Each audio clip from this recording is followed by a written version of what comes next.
Hello, ladies and gentlemen, and welcome back to the Weekly Geek. I am your host, the Clown Prince of Podcast. I'm joined by my other host, my co-host, the other host of GeekVerse, one of the four.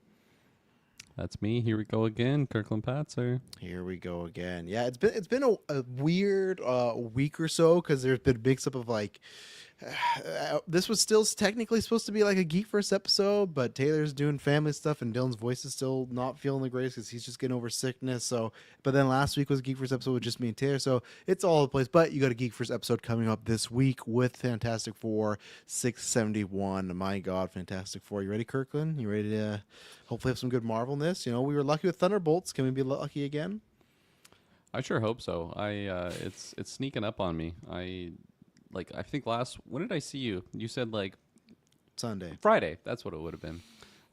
You're like Fantastic Four is less than a week away when we did Dexter. Oh, I see. Okay, yeah. I'm like I didn't And see you then Sunday. I'm like, oh, okay, yeah, definitely within a week. And then like today's Monday. I'm like, oh my God, it's like Thursday. That's insane. We're just fast approaching. We're gonna blink. Summer's gonna be over. It's nuts. A lot of content leading up to GV nuts. Day. We got a lot of stuff going on. Yeah, we got lots of stuff, especially because you got a trip coming up. So we are kind of putting up. There's a lot Which of is double next week, which I just Yeah. realized. So I'm like, oh my God, okay, everything's happening right now.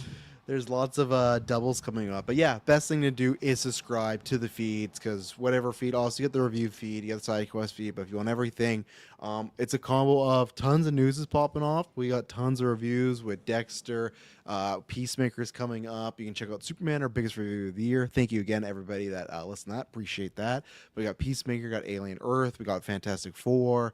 There's tons of stuff we got going on. And then there's the GV 10-year stuff. You can check out Dynamic Duo last week. Me and Kyle and Liam I haven't done the math, but I think it was almost like, I think we said like 7 years since we've been in person podcasting wise. We got other stuff. We got the other retros recording soon. Superhero Draft is recorded, so patrons, you'll be getting that. Hunka Hunka will be back. Continuing Conversations will be back. Lots of good stuff leading up to August 9th. I'll hit the plugs of the way because we're going to hit the news hard and fast and furious. I even had some more stuff planned as far as reading out stories. No, I'm going to paraphrase for Kirkland because, you know, I love it. I love it. I love the patrons, but man, I always love be like going in the newscast, 2 topics, patrons got nothing for us. We'll say, hey, ask us how many sexual partners you have. People are like, I don't care. But a day where it's like, oh, we at least got, luckily it's just us two, but we got a girthy cast. Then people layer us with the questions, but I love it because they're all to do with stuff. So some will get fully answered. Man, I'm gonna tell you right now, I don't have 3 choices for all of them. I'm gonna talk about current because honestly, some of it was tough, and we'll get there when we get to the questions. And you can do that. Some weak picks. I filled the slots, but it was like, oof, not You my filled top slots? tier. Okay, good. I'm here. I was looking because usually what I do when we do fan casts, the first thing I'll do is open my letterbox and look at the last 3 years of my rank list. But recasting Captain America, Tony Stark, very hard, especially Tony Stark. That's a very tough one, but we'll get there because we're talking about a bunch of stuff. But yeah, that's the best way. Obviously, you can join us in the live chat, like the man in the chair right there. But if not, head over to Patreon. You can send in questions, advance, and topics at any point. Obviously, chat. Sometimes we might just quickly talk about it, might miss it. Patreon, you don't miss anything. And depending which tier you're on, we recommend you go to usually at least phase 2 and up, but you can become a Patreon producer, just like Aaron Braden, April Darkness, Jack Grant, Sam, Superman Mike, The God Loves Me 69, so I got the Hiccups, Jeremy Rand, Charlie Randall, Cocktail Clay, and John with no H. You get every single thing we do there, ad-free episodes. Every single exclusive episode we have is on there. You can join after 9. You do in Patreon polls whenever we do. There will be in the new year or in the fall, there will be updates on our films and stuff like that once we get that going again. For a little bit until January. And then, there'll be lots of good stuff. And yeah, just subscribe. If you can't go there, we appreciate if you can. But join us August 9th. If you want to go phase 2 and up, you can join our Patreon. I just saw S-Bubs in the chat right now saying he can't join. So we're doing our trivia battle for August 9th. It's our it's GV Day, but it's our 10-year anniversary. One of the segments is Taylor hosting trivia. It's me and Dylan in a rematch. We'll be doing the team selection in a little bit here in a couple weeks. You got till like the last week of August to let us know if you can participate. It's 12:30 p.m. PST. But yeah, look there. 7 events. We just got 1 confirmed, one I'm very excited about. Lots of good stuff happening. 1994 Golden Geeks, Geek Versus, a couples quiz with us testing our knowledge, how we know each other, the trivia, playing some games, and soon we'll release our stretch goals. So we're going for 10 hours, but if you want to go longer, you can either join Patreon, up your subscription or send a super chat, and we'll have time increments of when we hit certain amounts, we'll go up a time allotment. And yeah, there's going to be some fun stuff in the stretch goals, whether it's stuff that we do that day or maybe some content. Maybe there's some retrospective series you want us to do. We will do them. So I think that's everything. Lots of stuff. Sorry for the World Salad, Dexter, side quest, being Dylan Donkey Kong. Just it's a heavy month. Even August 9th, after there's a few things, but August 9th is tons of stuff. So yeah, join us. It's going to be tons of fun. So I suppose it's been refreshing. Stream for like an hour. Big topics tonight. Yeah, we had to do superhero draft before, so you'll get that. But yeah, it's that was a little more girthy. But yeah, let's just we're gonna get into this Patreon question with Clay, and then we're gonna get into the other ones after, because there's nowhere to put it in, and we'll start off with this fun, and then we're talking about both Feige and Marvel. You know, this is what I love. I love that DC. We'll talk about Superman. As of right now, it looks like could be a good start to the DCU. I'm not gonna say Feige did all these interviews for like competition, because I get it. A movie's coming out, but in my opinion, Feige's never talked the way he has in this interview we're gonna cover, when he says like, "Oh yeah, Sony told us to stay away from Miles Morales." Feige 2 years ago was like, "No, we love Miles Morales, and we can't wait to hopefully work with them one day." No, to me, we'll get into it. We're talking two big interviews. One dropped on Friday with James Gunn with the Josh Horowitz, and then on Sunday, Feige did an interview with Collider, Variety, Hollywood Report. Like, they all got to sit down with him. So that's why there was so much Marvel news. But to me, the way he was talking, I don't think he's going to be jumping on social media answering the same question over and over. But it definitely felt like he was gunning up a little bit, like, I'm gonna be loose and I'm gonna just say stuff, you know. But at the same time, in the same interview, he said they really like Superman, and he praised and said, "Oh, superhero fatigue doesn't exist. Look at Superman." A lot of things Feige said in the interview I don't agree with, but we're gonna break down these two massive interviews, which have big updates for MCU rebooting and the DCU projects and whatnot. But we're gonna throw two Cocktail Clay's question has nothing to do with any of those, but we appreciate it because we've lately been liking the questions that are very random and just out there, and just saying, okay, what could we talk about, because we like these scenarios. So he says the hypothetical scenario is you're in debt $10,000 to a drug lord. You can't skip town because there's a giant invisible dome around your town. Damn, that sucks. The drug lord gives you till the first 3 days from now to pay up, and you have $0 to your name at that moment. There is no law enforcement available for assistance. A, do you try and make the 10,000 3 days, and how do you do it? And B, fight the drug lord. What is your plan and your weapon of choice? Kirk and Patzer, I'm going to start with you. What are you doing in that scenario? It's a tricky question because I feel like there's a lot of variables that are unanswered, and like specifically in his terminology, because he says a invisible dome gets dropped over your town.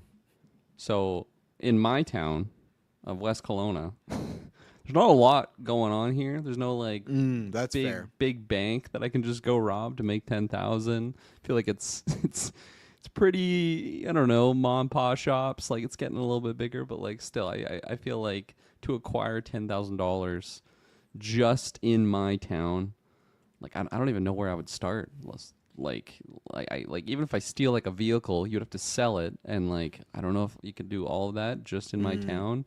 Obviously, if you're in like a big city, it's like way different situation. So a little bit, just for the sake of argument, I'm going to stick to my town on what I know in my playing field here. But I still don't think it would be possible to just get $10,000 in 3 days. Like, I guess you could just do some very aggressive gambling, but I have pretty bad luck when it comes to that. Yeah, exactly. It's like 50-50 chance, right, that you're going to make it. Absolutely. But you're starting with $0, so you got to do something. You got to panhandle just to get in the game, and then what? You'd bet that. I feel like I would just be forced to fight him, just life or death. And but I would try and like have a couple tricks up my sleeve, because I imagined I wouldn't be able to just take him on mano a mano, so I'd have to have some gadgets that I would have to craft, whether it's, I don't know, the old dust in the eye trick. That's pretty easy to improvise. Did you just carry dust around? Well, I would have to make some contraptions, but like, yeah. So because he just said weapon of choice, but he didn't make it sound like. Clay like I have to craft it, just anything.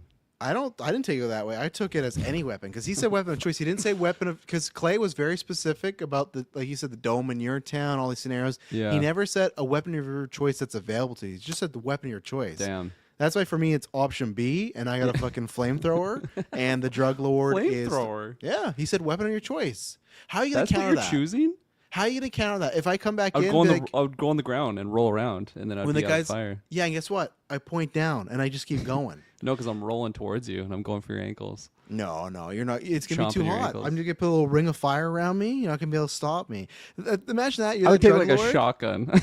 You got my money, Travis? I just kicked down. No, but I got the heat for you right here. And then, like, I think the shock and awe of just the flamethrower at first would be that situation. Again, I guess he said drug lord, but at the same point, then I'm fucking going out in style. Like, at the same time, like, those reports, oh, yeah, Travis died. How he died? Well, he got shot, but he was flamethrowing up this drug lord's place. The legend of me would go down for decades. People talk about flamethrower Travis. So, yeah, flamethrower, I'm taking him on. Even if it's just a regular fight, then I'm going brass knucks, because I think brass knucks are one of the best weapons because they're around your fingers.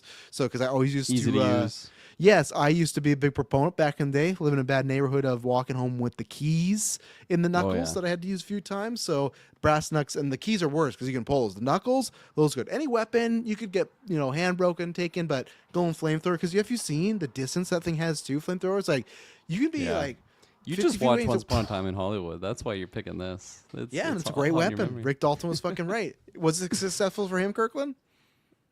I mean, it was pretty easy. He was against a very drugged up opponent that's already freaking out. Well, and the drug lord could be druggable. He's a it's drug true. lord for a reason. He's gonna hide his own supply. He'll give me another hit, and then that's a good pick. Okay. he's gonna ask me. He's gonna be like, "Hey, you got my money?" And then I'm gonna kick on the door, and he's gonna see something. And this is the whole conversation. What the hell is this stuff? Gasoline. That's gonna be your laugh when you're just flaming them up. I like that pick. Okay, you won me over with the flamethrower. I think I'm going White moose. just to be different. White Doesn't have the same with a U pizzazz to it. I don't yeah. care. I'm taking it. White mousse. It would be like white chocolate mousse. You No, have to keep- white no? moose. Okay, white mousse. Just to be different, I'm gonna take a halberd. That's gonna be my go-to weapon. It's got good reach. Keep him at bay. If he comes too close, slice down his shins. I'm keeping it medieval. He won't be. I'm hoping he doesn't have a ranged weapon, because then I'm just fucked in this situation. Because like even in your situation, if you're He's with the shooting with a flamethrower after he killed me. Yeah, I killed this last guy. Oh, you know what? I got another answer too. You know what the perfect weapon would be to take this guy down? what's that? Just Kurt Angle. Out, am I? Comes with the pumpkin bombs and everything. The glider actually would be. That'd be a sick weapon, because the good thing Yeah. is, you might be like, how do you fly it? Clay says I got 3 days. I'm throwing in there pumpkin and your life's online. So for like 71 hours, you're just practicing yeah. with the glider. And yeah, and even then by attack wise, there's the dome, but you could still go up top, hard to shoot. Glider, that's another good option. I think that's another good one. Yeah, Yeah, Drug Lord's perks, gonna be too. just seeing you. That's what it is, Percocets. That's my weapon. There of we choice. go.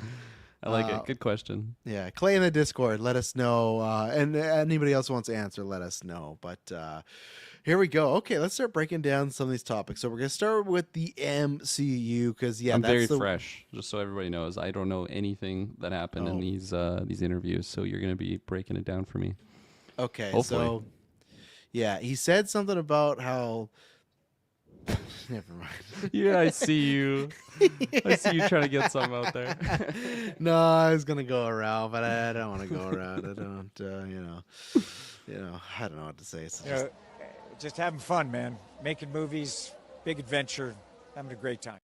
I swear there's sometimes whether it's like maybe I'm late at night or something, it's a late review. I swear that's how I sound sometimes. Just like final thoughts. what'd you do tonight? Just having Good fun, time. man. 7 out of 10. Loved it. We've all been Anything there. else? Nah. And you're like, did I give my final rating? Shit. Oh my God, sorry. Anyway, so, okay, I'm going to be a scrambled egg here. Not going to go in order, not going to read his quotes, because I guess we have a lot to talk about. As I said, he did interviews with multiple people because F4 is coming up. I do recommend reading one or many at many points, because they speak about some stuff that's, I feel not the usual Marvel norm, especially for Feige, some behind the scenes stuff, which will go down periodically. Don't think everything's true. I think there's a good percentage of truth there. I think there's a good percentage of bullshit in here, and then there's a good percentage of like somewhere in the middle, which is fine. What you got to do is steer your head. But the same way as sometimes when Gunn's been saying some stuff, we go, "Oh, I don't know about this." Saying they were gonna do a Feige here. Not that we hate the guy. I love James Gunn and Kevin Feige as well. Like what they've done, their films, everything. But still got to call it how it is sometimes. But he did say, so I can't remember how it was set up, but they were talking about the MCU after Secret Wars, and the interviewer hit him with the reboot word, and he said, "Well, reboot's a scary word. We consider, again, I'm paraphrasing here, so anyone don't jump my throat. That's the last time saying that." He said they consider it more a la a reset and trying to get back to a singular type of timeline, which I think we've kind of talked about, right? That one, Secret Wars stories, especially the second one, does that, where that's how you got Miles Morales and Peter Parker being inspired at the same time, because they just took a bunch of universe, put them together, kept what they wanted. So but the difference is we kind of assume that, right? We thought, okay, one, they're doing lots of multiverse stuff, and two, there's been a lot of projects that haven't gone well. Like, do they want to use these characters again? Do they really want to bring back, are they going to pay off Harry Styles as Star Fox? Probably not, right? So it was this combination of the route they're going and the quality. But now it's not like a speculation. It's not like we best educated guess. You have the man out here saying after Secret Wars, they're saying reset. So that's why. And in the same context, he was talking about that they will go and recast iconic characters like a Steve Rogers, like a Tony Stark. He attributed that to, he's like, look what they're doing with Bond right now. Look what they're doing with, like they just did with Superman, David Cornswell, which again, he said how much he liked the film. And I always like that Gunn and Feige. I don't think there is ill will, but they're both keep each other in their names in the good way. So I think that's kind of fun for the brands. But he said those characters will be recast. So to me, that's the big thing where I feel like before MCU would have kept very quiet. And when they started the process, then Feige would have talked about, oh, we're doing this and it's going to do this and blah, blah, blah. But we're literally obviously the GA is not going to care. They're not going to be reading this interview. But for the hardcore fans and the people that have their eyes on this project, to actually have Feige just kind of confirming the route we're going, we kind of know at the ending of Secret Wars, right? We don't know who's going to die, live, how we get there. But we kind of know now, it's like, well, it is going to be a reset. And it did also mention that the X-Men are going to be the kickoff for that reset. They are going to be, and again, that's something we kind of assumed too, that they would be the first film after Secret Wars.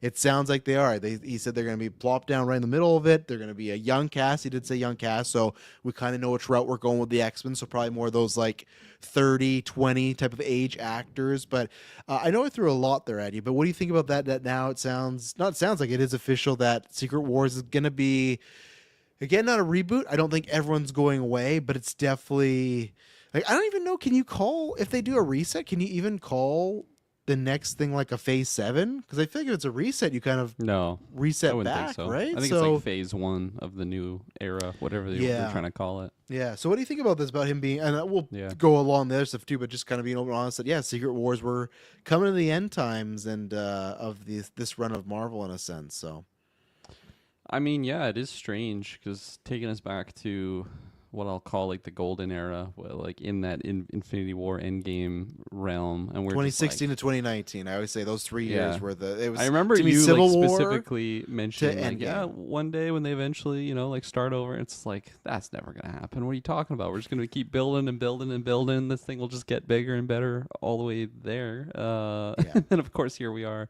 And just knowing what we know now, it's a lot more likely than obviously coming down to the man himself saying it out of his bush, which is mouth in French, in case you didn't know there, Travis. But I only speak Asian. As check out the Chinese, superhero draft. actually. Yeah. I only speak Chinese, right? Yeah, all the Chinese. I feel like it also, to me, it's in a weird way like a relief knowing that, just knowing that for sure after Secret Wars, like that is when we're starting the it's almost like a new phase, which is kind of funny, but something I'd say more, the new era. Let's call it that instead of the phase, the new era, because that's what it's going to be, right? Yeah, just knowing that. Oh, go. And it like, okay, now I'm not thinking about how Harry Styles, Pip the Troll, is going to be just inching their way into some project, and I'm totally okay with just letting that die. Maybe they're gonna pop up, be big characters in Secret Wars. I guess we never know until we see it. But I imagine a montage of Doom killing all those characters: Hercules, Pip the Troll, like the Eternals, like all the characters that where are they? And then because technically they'd be like, well, we answered it. We told you where they were. Dead. It's just So. like the start of the film is him just going through and just Like the Wolverine murdering. montage in Deadpool Wolverine, Yeah. but this time it's Doom just kill. I'd be down. You could CGI some of those people, just show them from the back. We always talk about the log truck. Pip the Troll should probably be the standard of the worst CGI Marvel's ever done. That was For you remember that? characters, for sure. Yeah. Awful. Yeah. Yeah. No, 100%. Do you think at What all was I gonna it's add on to kind that? I can't remember. of waving the white flag though? No, I don't think so. No? I mean, I understand why you can see it that way. I see it as just like a closing out of this chapter, especially knowing like Feige's contract, ending sometime soon, 2 years. 2 years of sports. Oh, he did read the note. No, I don't mean in the sense of them actually doing it. I mean the sense of him telling us they're doing that. Because I feel like, don't you feel it's a little bit like, oh, don't worry, like it's gonna get better. Like we're gonna get there. We're just gonna get through all this, and then you're gonna get back to the MCU no love. Not that they're doing it because I think it's the right call to do it. I think it kind of whether it's a good call on choice or they accidentally just went, oh shit, we screwed up a bunch. We should do this, just like comics do all the time. But I mean like him actually going out there and just being, yeah, we're kind of starting over after Secret Wars. That's why I wonder if feel like it's a little bit of there's a couple white flags in here. Like I've said this multiple times, and I think it's, I'm not gonna say cowardice because we're talking about like very first world comic book stuff, but for them to be like, yeah, and one of our biggest problems is we got to recast Tony, we got to recast Steve. Doesn't like. That's not been the biggest problem of the MCU since Endgame. One has been, yeah, okay, they did have to put out a lot, and that probably did fatigue people because you had Sony, Marvel, and then you still had DC popping off. But at the same time, it's like you put out a lot of stuff that also wasn't good. And that's the problem, too, where I feel like they're trying to, him and other people, Marvel, are trying to gaslight us and be like, well, you know why people aren't loving the MCU? It's because it's not Steve Rogers and it's not Tony Stark. And it's just like, I don't necessarily agree. I think, obviously, very unfortunate thing that they lost Chadwick for more reasons than that, but that was going to be a pillar. But, like, you have movies like Strange, almost made $1 billion. Thor still made 700. And these are numbers post-COVID, very good numbers. So it's like you have multiple characters that can carry the load. And I guess, I get it, Captain America came out this year, but you could argue it's coming at a time where MCU is the lowest as far as hype since it started. And I just feel like them saying, okay, we're starting over, and oh, don't worry, we're gonna recast Tony, we're gonna recast Steve, it just feels a little cheap to me. Because then what's gonna be the excuse of, let's say, Iron Man 2029 played by Tom Cruise comes out and fucking sucks? What's the excuse then, right? Because I feel like that's what they're doing now is, oh, we're gonna get back to the characters you love. Well, what if we get back to them and they suck too? So like, what are you gonna say now? So I feel like I didn't love that answer. I was like, I think they should get back there. I understand because you can't have those characters dead or gone forever, but it feels like they're kind of holding that as like the beacon for, oh, that we got to get back to when the MCU is good. It's like, no, like people could have made that argument if they didn't have Spider-Man, they didn't have the X-Men, they didn't have other characters, but you used some of the lower tier characters and you made people care about Guardians and Thor and even Cap. To me, people that think Cap was like a fucking super popular character, people always like Superman. They hated Cap because he's boring and he's too goody two shoe, but he became like one of those vital pieces, So it's just like, you could make any character. And they even had, my last point before I throw to you, they had a cheat code of Endgame happen, and they're starting a new saga with characters you were already invested in, like Loki and Sam and Doctor Strange. Like, if anything, you look at the Phase 1 box office compared to Phase 4, even with COVID, they're fucking laughing because of just like these characters were already established and loved, So it's just, I don't know. That's why I worry, because there's other things in this interview that make me worried, but I threw a lot there. But no, I mean, totally fair points, especially just them putting, and by them I mean him being the big Kevin Feige, of just a lot of emphasis on it being, we got to get back to Tony and Cap, and I think you make great points of, I think it's pretty idiotic if they just see it as that'll solve our problems. I would hope that isn't their perspective, even though it's like laid out this way in the interview. I'm hoping it's not just Well, it didn't work, like going down these paths. But as you also highlighted, like they had established characters and they just didn't use them well. It's not a matter of we were missing Robert Downey and Chris Evans. There we go. Yeah, Who came back already, right? Yeah, yeah, true. So, oh no, I had something else I was gonna add on there with the white flag. Yeah. I definitely didn't see it as like when I initially was just reading through this list of notes. Again, I didn't hear it from his mouth, but just seeing what was said, I didn't see it as being white flaggy because it just. It seems like just this is the plan going forward, and this is how we're going to do it. And then obviously answering some questions regarding some things of the past or maybe of the future. But I don't know. To me, it just seemed like, okay, we are going to get back to Tony and Steve eventually. Just knowing that it's going to be at the end of Secret Wars. I mean, how far is that project out, like years-wise? If no delays, that's 2027, so 2 years from now. So 2027, and then like when did we lose our Iron Man and Steve? Was that 2019? So it would be 8 years. So even without, just not even a decade. It feels longer than that in my mind. I don't know why. It feels COVID. I know it's the default joke answer, but really it does feel like that. And it's tough too to me for like not so much with Iron Man because Ironheart came out and no one cared, but with Cap we've gone like I don't feel like I've missed him yet because you've gone variants of Captain Carter and then Sam, and then you've also got Chris Evans back as Human Torch, which I know he's not playing Captain America. But what was the joke? That he was Captain America, takes it off, flame on, right? So they were still like inciting that, like, oh, it's Captain. So it's just like I haven't felt like, oh man, of course I miss Chris Evans, but at the same time, it's like we got 10 years of the dude. Like we got tons of them. So it's like, yeah, of course I missed them in the role, but I didn't feel like unsatisfied. It's not like they introduced Doctor Strange and then kill him off in Endgame. Like, oh, I wish we would have got more of that character. That was the thing with Tony and Cap. It felt like, oh, we got pretty much the right amount to say bye to them for at least for a little bit, which we did. Yeah. But now it feels like they're, we know Downey's back. We know Evans is back. It's not official, but we know that's happening. He's already came back. So why wouldn't he come back again, Yeah, exactly. It's easy. He's already on the property. Yeah. The other thing that also helps me think of this not such a, I don't want to say negative way, but just a more white flaggy situation is the Secret Wars event is. And before I even get there, I feel like the MCU of late has just been so messy with the scale that we're at now. Obviously, there's multiverse. We got Loki in his tree just somewhere. We got gods. There's just so many factors out there. And when we get into Secret Wars, I imagine it's going to be like a fucking blender of just chaos and just mixing up of everything. That like, how do we get back to a more grounded story? And it's a big universe. We could just side window and just tell a story about, I don't know, Ironheart. I never saw it, but more grounded story. But I like the idea more of just, okay, we're gonna do Secret Wars.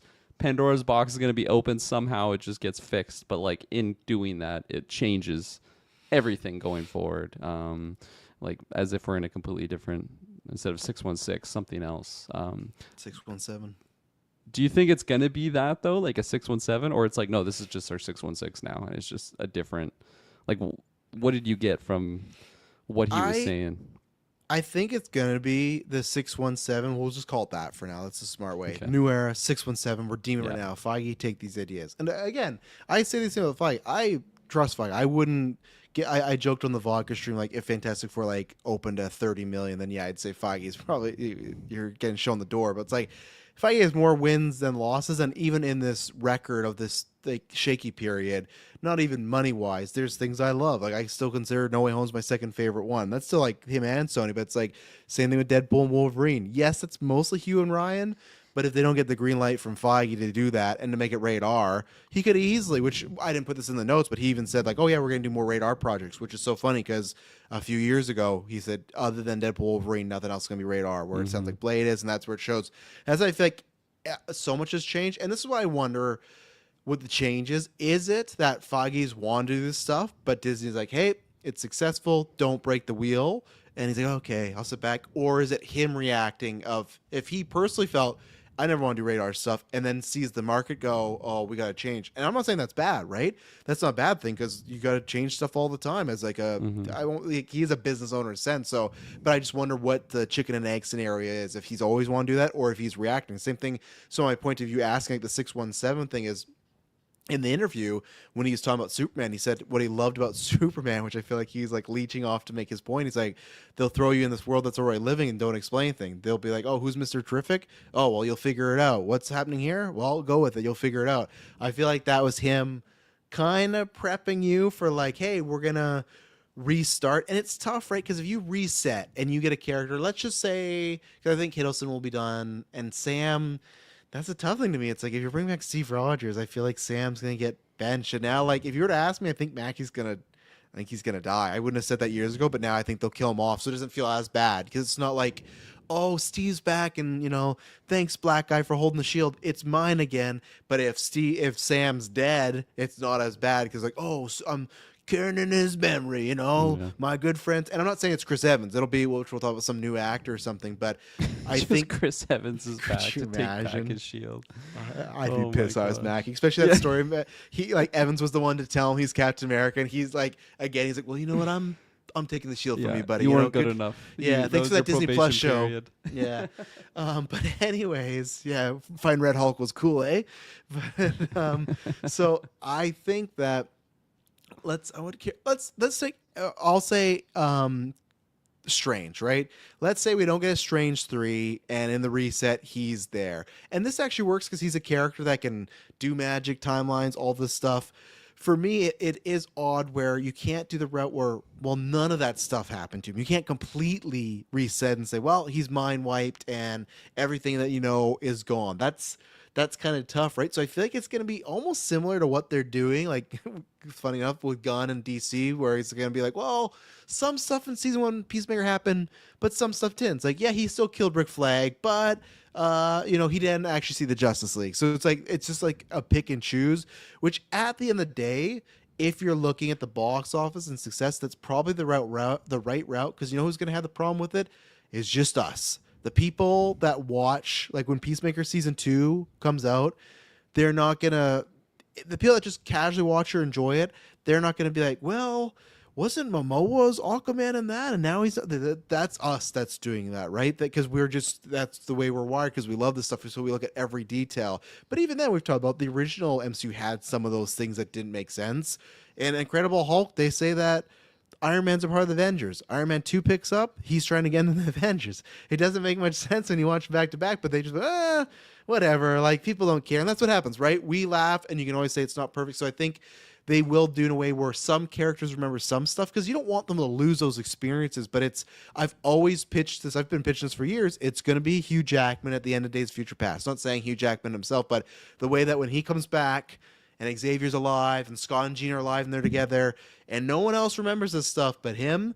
I think that's what they'll do is in the 617, there'll be, let's say, like 15 to 20 characters that they remember the previous what happened, but then there's a lot of characters that don't, or they have no memory at all about it, or they've been swiped, whatnot. So that's kind of, I think, a fun way too, because you kind of have like, oh, that's our OG squad. Like Tom Holland, he knows stuff, and like Strange, he knows stuff, but then like the new X-Men, they're not burdened with all this baggage of the last like 2008. So I think that's what they're going to do. I think they're going to do the comic book route, and they're going to try, because I don't care, even with the success or the lack thereof, or the mixed results, I'll say, everyone that said they should reboot after Endgame, I think that's idiotic in my opinion. We would not got Deadpool and Wolverine. You wouldn't have got No Way Home. You wouldn't have got Loki, because remember, everybody, the first year Disney Plus was Loki, Falcon, and WandaVision. Everyone fucking loved Loki. Everyone fucking loved WandaVision. So to me, there was no reason to reboot. They had a bad deal of, I'd say, creative choices, which is on them. They had to do a bunch of content. COVID happened. The strikes happened. Some of that stuff's their fault. Some of the stuff there's not. It was just a perfect storm. So to me, it's like, if they were still rocking and rolling, why would they reboot? So I never bought that. But I think they will reset, and then some characters will have the memories and some don't. And I think it'll be weird for us. But then if the movie's good and the universe is good, then you just get going. Because I do agree with people on that front of, it is kind of odd that you're going to have X-Men Fantastic Four and there's not a Tony Stark around. That does kind of suck. Even Steve Rogers, to a lesser degree, but at the same time, I'm kind of fine with that because I do like the Sam character. But I get that too. Cap's one of my favorite characters. But how do you feel about that as far as like a reset? Do you think that it should just be like a start over and like the Big Bang happened and no one remembers anything? Should some people like a combination? How are you feeling about like, because it sounds like X-Men. And I also think that X-Men, when it starts over, it's not going to be a bunch of connections. It's going to be very singular of like, hey, it's the new MCU and it's the X-Men. It's not going to be like, well, how did they tie into Nick Fury and, you know, Reed Richards? I think it's just going to be very similar to the first phase where, or like Superman, where you'll have MCU stuff, but it's not, you're going to have to watch everything, you know? Yeah. Yeah, I think it's a good idea to have some sort of like a Passover roster to just hand off like the next era, the 616 to the 617, just to like, so it's not such a shock if you go down, sit down, and you're getting introduced to all these different characters. Like you have a pre-established, and like they don't have to reference. A reboot. That's just a start over then. Yeah. Yeah, exactly. like they don't have to reference, you know, back in 2008 when I was in that cave with Tony with a bunch of scraps. Like we don't have to go to the that story. extent. But yeah, like just having them there, I think just says a lot without having to explain them, having to explain all the details. And I don't really know what like the golden number is for characters, whether it's like just one. I don't know what character that would be. I think like a handful is a pretty decent size. Yeah, for that's sure. I say Strange, Thor, Tom Strange Holland, is a great Spider-Man. one, especially that you highlighted because he's like, you know, the master of mysticism. Like it just makes sense that he would be going to different universes already. Plus, I don't know, Hemsworth and Holland, I think, and then if F4 does well, you know. You still think Hemsworth's making it through, eh? Yeah, I do. I really do. Okay. He's always said he's down to keep doing it. Again, if you take out the multiverse stuff, it goes Doctor Strange, Black Panther, and then Thor. Like as far as their biggest film since COVID. If he's not down, then okay, then you shadow the character. But if he's still down, I wouldn't. If you're asking me, Feige, like executive, Hemsworth's down to go. Do you kick out the third highest grossing character in the last 5 years? No. Absolutely not. I'm like, no, sign him up. And maybe do him more. And if it's less, then you say, okay, maybe it's time. But I take one more shot. And especially, too, with what he said, what they've done with it. I imagine with Avengers and Russo's, I feel like in the Avengers movies, he's going to go back to being big time badass, and I think a lot of people are gonna be like juicing for a Thor movie the same way people were juicing for a Hulk movie after the first Avengers, but they couldn't make it, so they were fucked. I think that's what's gonna happen. The same way, think about Infinity War Thor. If you can get back to that level where he has a tinge of comedy, but he's the give me Thanos and he comes and reigns, like if you can get back to that, and I think that's what people want from Thor now. I think they're done with the jokey stuff. I think there's tons of mileage in that character. Loki, I think he's done. After this, I don't know what mileage is left for Loki. Yeah, he saw the memes that we were hitting with his lady. Don't do that. She's a great actress. Just not that movie, you know. But not that movie. What did Hemsworth say in interviews? He just says he wants to do this in the past. He's just always said he's down to keep doing it. What's the likes past? doing it. Like after Thor 1? I would say up until like let's see, let's pull it up. Let's do like a Google search Thor Marvel future, because I feel like even like Feige in an interview today, someone correct me, I thought he speaked about him being like there's gas in the tank or something like that, but just milking him for all he's got.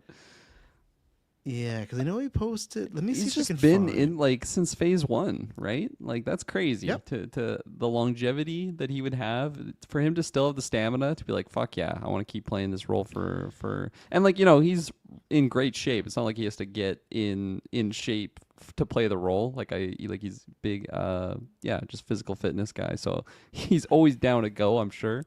But it's just a matter of like, I don't know, showing up to the call. So apparently, showing up, like, who did we just get back last year? We got Jackman back, right? And like, also he had a break, but like, doesn't matter. So yeah, this was the quote in Deadline Day. He said, "Kevin Feige believes Chris Chris Hemsworth is still in his prime and can continue playing Thor in the MCU.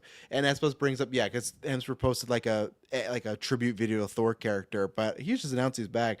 To me, that reads Kevin Feige believes Chris Hemsworth still is in his prime and can continue playing Thor in the MCU.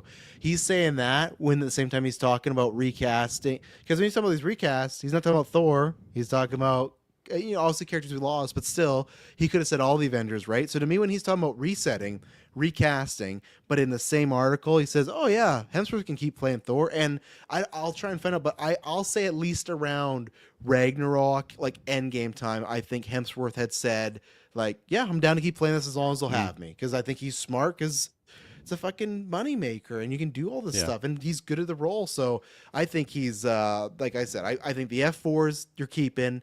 I think you got Holland, you got Strange, you have Hemsworth, and then I don't know what's gonna happen with Jackman, but Ryan Reynolds is also an easy one because the Deadpool character you can easily keep. That's an easy fourth wall joke. Oh, we're in it, like, and he didn't get specific.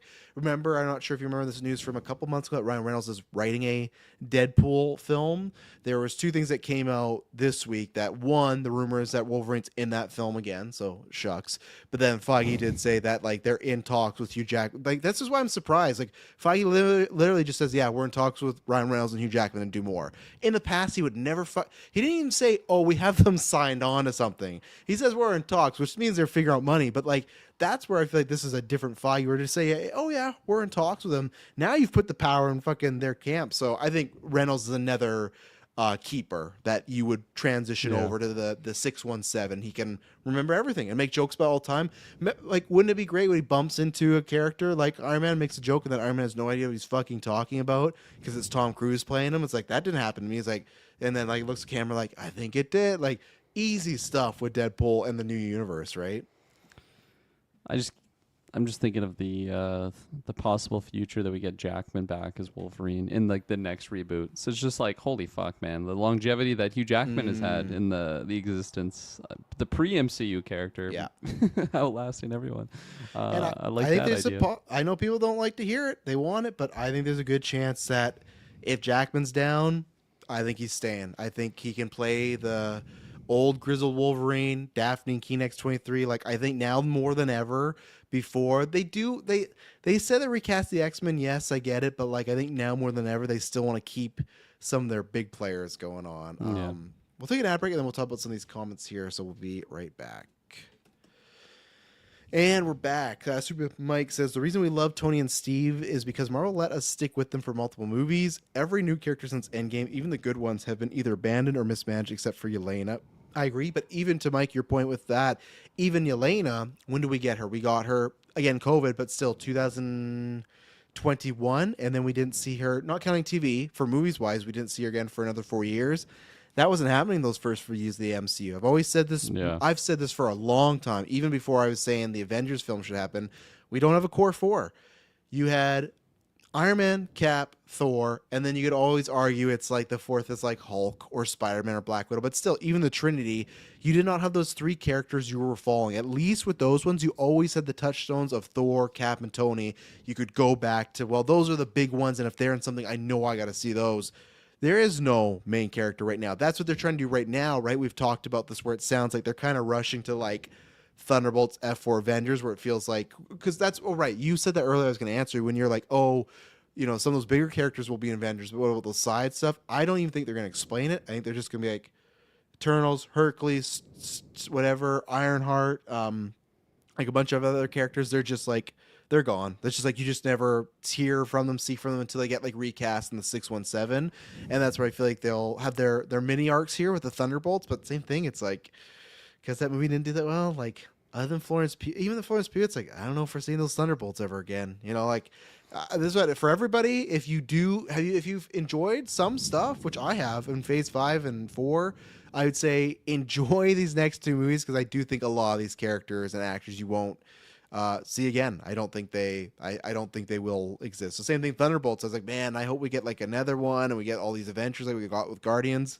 I don't think there's a shot. I think Doomsday and Secret Wars is it, and then we're off to the races. And maybe Pew they'll keep, because bigger star, and I think everyone loves her. So I feel like I'd add her in the handful of characters that like they remember some stuff, and you can just make her the main canon Black Widow, right? I don't think too many people are gonna be like, oh fuck, Natasha Romanoff's not the main Black Widow in Avengers. It's Yelena. It's like, no, I don't think people like Pew. So I think you could just cycle her in, and be fine with it. Yeah, I definitely think Yelena was extremely underused for like just the spark that she had after Black Widow. Like, man, they could have just had her a part of like so many projects right after that, but I guess their priorities were just elsewhere. And in terms of her being one of the ones that would make it through, I mean, I love Florence, so I'll definitely take it. That one's a little bit. Actually, no. I was gonna say it's a little bit harder of a sell, but it's really not, because it's all about popularity and just. And none of her people's family's interest in all the dead, character. right? Her mom, or we don't know where her mom is, but Natalia's dead, or Natasha's dead. They can kill Red Guardian and Doomsday. If she's like alone, then it's like, well, what's worse, being alone or going to a new universe with like a few people? Maybe they're not your friends, but at least you know them, right? Where like the old universe, your whole family's dead. So. Yeah, and then. No, we already talked about Deadpool, so yeah. Yep. Kevin Davis, my only concern with MCU reboot is the focus on storytelling. Stop including diversity and inclusion just to make money. Also, they don't want to offend the audience right now. They want money. I agree with you, Kevin, but I think unfortunately we are in that time when Iger said that to me very silly thing of, well, we just want to get back to telling, great, doing great movies. Is the Tom Cruise thing. Like literally they asked about like, what's Just the making future? movies, man. Yeah, Having having fun. fun. And you're like, oh, we don't want to tell like these like really. He didn't say political or he didn't say woke, but he had some quote about like, I'll try and find it next time Kirkland's talking. Just like those type of stories. I want stories that can appeal to everybody. I do. And in our Patreon, the comments Clay was talking about, because Maddie, we're gonna get to. He asked like, oh. 3 choices for Steve, 3 choices for Tony, and Clay was like, "Oh, it'd be cool if they gender swapped them." I'd be completely down. Fuck, you tell me, 2029 Iron Man starring Margot Qualley, fucking give it to me. Give it to me Jesus. right. That Yeah, tooth gap, get me in there. yeah, give it to me right now. But there is no way. I think. I unfortunately, I don't think it's pop the thing. I think that's part of the reason why Steve's going to come back as Captain America, because, well, let's get the white Captain America back in there, and they can unfortunately use stuff like the box office to be like, well, see, people don't really, he's not white, and look, it's the lowest gross, like all that type of stuff, even though it beat Captain America 1. But again, you could say he's a better star. I think, Kevin, you are right where I think my only hope is Feige did say that the X-Men are going to deal with being out of place in the universe. So I hope they can do that. And that's one thing, you can still do it. As someone that did just see, Mike's in the chat, I saw Wicked a couple weeks ago. Wicked is a story about racism. It's everyone being like, hey, this person's green and they're fucking weird because they're green. There's no other reason to say they're weird other than like she looks different, right? But they do it in a very fantasy type of way. And I think that's what they can do with X-Men, where I don't know if you're going to get a speech like in Falcon Winter Soldier where Sam goes, hey, I'm a black man as Captain America wearing the Stars and Stripes. How do I feel? I don't think they're going to be that overt about it right now. I think for many reasons. Obviously, I think it's a twofer of the politicalness of America. Yes, there's lots of stuff that's very right-centric right now, and we even see with Superman that could hurt the box office. But I think it's also just that people in general are just, I said this with Mickey 17, some other stuff, I think people are just over political talk in general, because there's just been so much of it ever since, like even in Canada, I'd say for you guys in America since Trump took office, and then for us since COVID, I feel like I've been hit with so much political speak the last 5 years. Even myself, who was a very political person, sometimes like I'm tapping out, but you still can't, because you want to fight the good fight and you want to read policies. But there is a point of sometimes, like same thing, like editing. Like I still want to see the Ari Aster movie. I didn't Ari Aster, but like there is part of me. It's like, well, if I don't get to see it, it's fine, because I've never been excited for it. Because even Ari has been like, yeah, it's all about COVID and being on Twitter and what people are going through. It's like, I don't want any of that. And I will watch. I'm going to hopefully watch in theaters, but I'm running out of time already. If it's not this week, it'll be VOD. But that's where, for me, it wasn't like a must, because it's like, well, it's a topic I don't really care about. So the same thing where the X-Men, if it's about, hey, we don't like this guy because he looks like a rock. Or even Fantastic Four, we don't like this guy because he looks like a rock. The idiots will be like, well, that's not about racism because he's a rock monster and that's what it's about. But that's how I think they're going to do these allegories. It's much more back to being not so overtly in your face, which I think could be a little cowardice. I think that's what I again, positively about Superman. That could be the thing that hurts them. That movie's very political. You could look at that and see the Russia, stuff, the Palestine, Israel stuff, the Russia. God, what's the place? Ukraine. With Russia? Thank you. Yeah, you can My see homeland. those all in there. Yeah, you can see, like I've said in the review, Maxwell Lord says liberal and conservative. You never hear them in the MCU, but I think MCU Disney, they're going to be much more back to welcoming to the everybody, because Michael Jordan said a long time ago when he would not endorse a president, he said, doesn't matter what political party you're on, everyone buys sneakers, and I think Disney's going to have that. What a quote. Yeah. From the man And himself. he's never took it away. He's stood by it even now. But yeah, what do you think about? I gotta get a charging cord. But what do you think about MCU and that as far as maybe doing storytelling that's not so real world oriented? Yeah, I feel like that stuff hasn't really bothered me, at least for like the way that they've done it in the past. I can definitely understand. Like sometimes it just seems like they're going a little bit too much in the direction, and like it doesn't really bother me, but like I understand when people have issues of maybe not even necessarily like a political topic, but just like the lack thereof attempt to like spice it up and like make it feel fantastical. Like it just feels like a very blatant like, hey, this is our version of this real world event, or this is our version of this character that's like just a caricature of a real life individual. Those get a little bit eye rolly to me. They don't bother me that much, but I can definitely understand people's complaints there.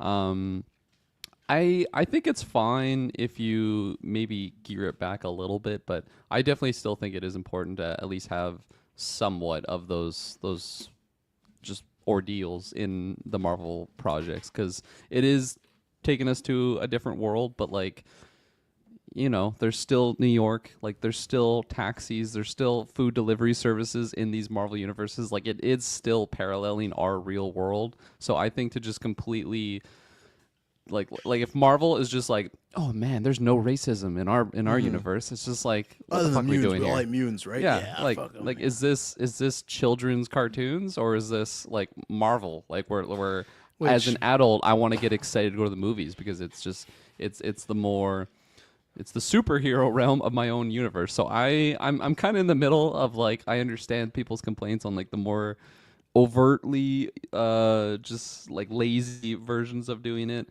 but I definitely don't want to see it completely gone, because it is important, and it's important to just address these topics, but you don't have to make that the whole theme of the movie. But and maybe you can, and it's done in a really a really good sense. I think Falcon Winter Soldier is kind of like,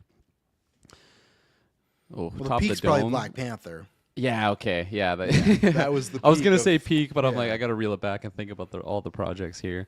Because, I mean, there's even Civil War. Like, there's some really good political stuff in there. And even Thunderbolts, that's not even about race or anything like that, but I guarantee there's somebody like, oh, movie about mental health. It's like, yeah, but I like that's something that made Thunderbolts different. We've seen like multiple, like, here's a bunch of weird people teaming up together, but you said something there in your speech where you're like, oh, just making cartoons for kids. It's like, but then the top Hollywood films this year are Lilo and Stitch and Minecraft. So it's like, that's the thing where it's like, maybe it is that, because like, well, fuck, if Minecraft can beat Captain America, I didn't Fantastic go and Four, see Superman. Minecraft though. As an adult No, I male, know. I maybe don't they get don't want excited for us. those projects.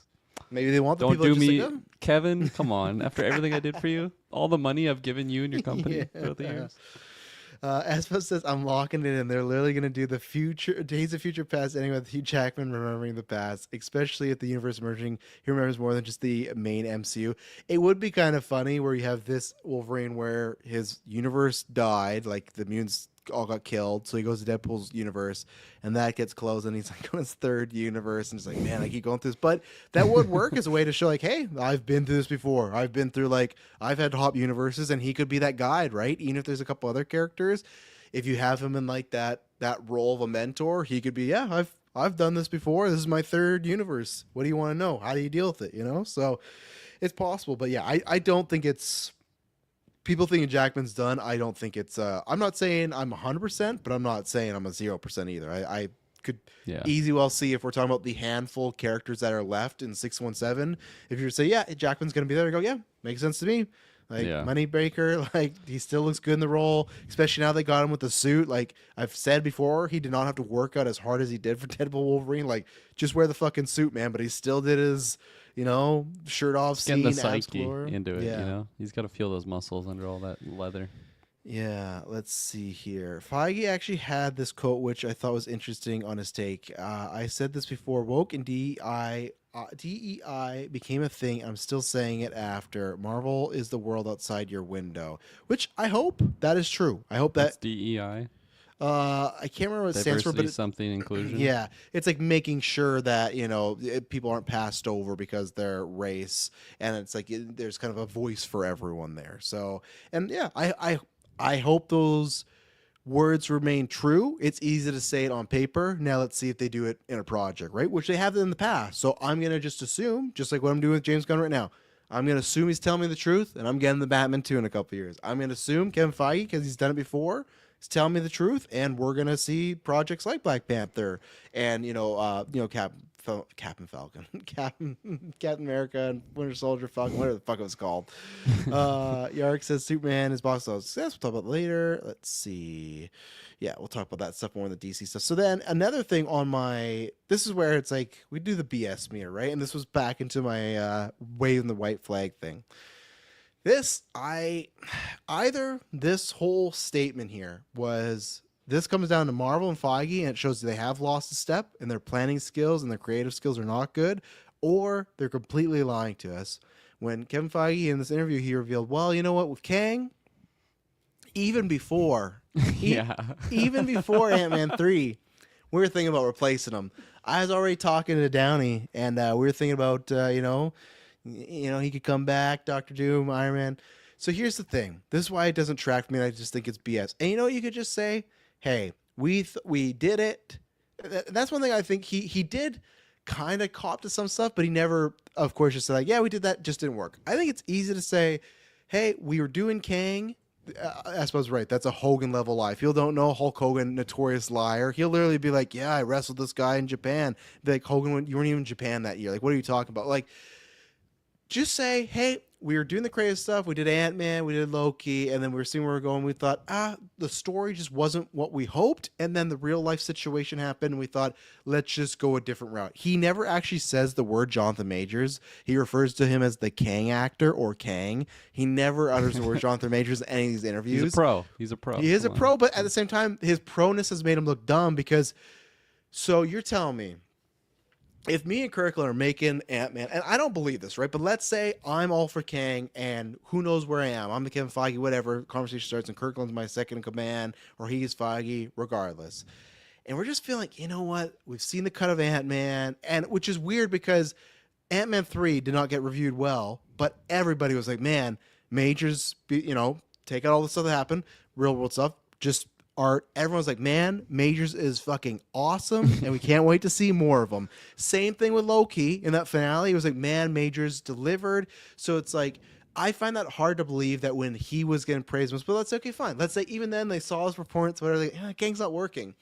Two things. One, the end credit of the movie is millions of Kangs together on a planet. If you have any inkling in your fucking gut you're not going to go with Kang, you'd be like, you know what? One end credit's fine. Let's just go to that. Because I think the two end credits, wasn't it like the Thousand of Kangs, and wasn't it Loki back in time seeing Victor Timely, right? Yeah. So just keep it at that. Say, hey, you know what? I don't know about that, but they're already filming Loki season 2, right? So it's like, that's a good enough setup. He's going to be in season 2. He can be like maybe a big bad. We can decide. Let's keep the Loki one in. That's fine. This one where it's showing an army of Kangs, you know what? Let's cut that. We would have never known. It just would have been a rumor. Multiple MCU movies only have one credit scene. It would not have felt weird to just, some of them don't have any. So it would have not felt any of all. We just thought, okay, Kang's back in Loki season 2. And guess what?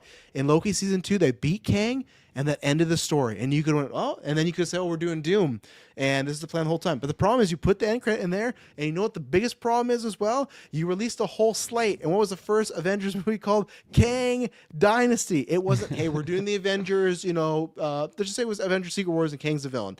And then you could have said, you know what, we're writing the story and we just felt Doom worked better here.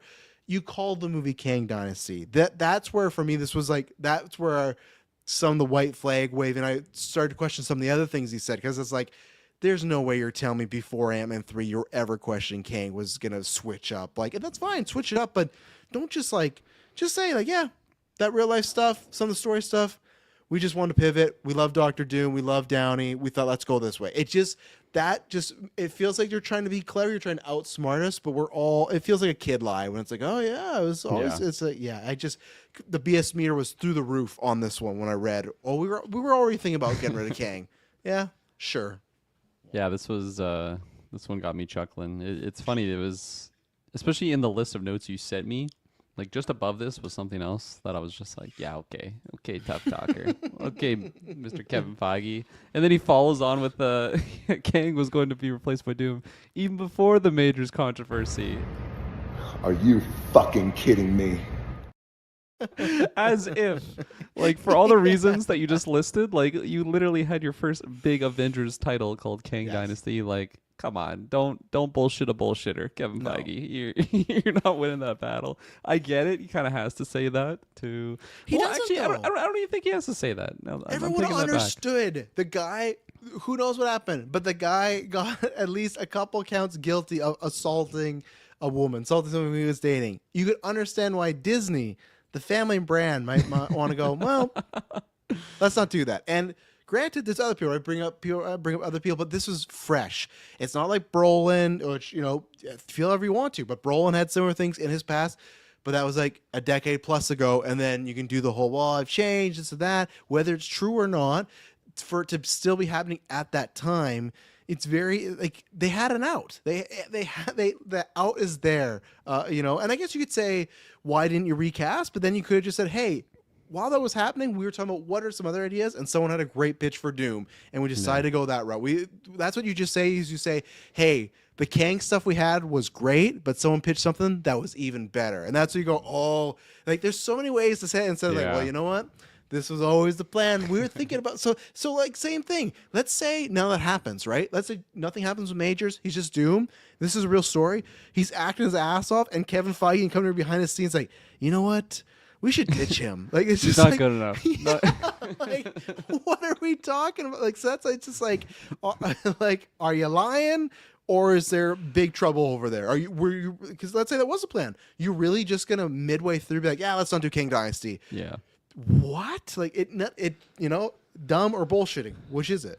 It's the type of statement that like it doesn't really change a lot. Like it's not like by him saying this like it changes my hype for Doom at all. If anything, we're all still worried. I feel like in his mind, by pitching this, maybe he's just putting more attention on Doom and like, well, if you thought Kang was good, it's kind of what you said without actually saying what you said of like, you think Kang was good, well, we've got something even better with Downey and Doom. That's like best case for him saying that. Maybe he's just trying to come off as like super transparent to gain some respect in that sense, because as you've already listed multiple times, like many things in this interview is very un-Kevin Feige-esque, at least comparing it to the past.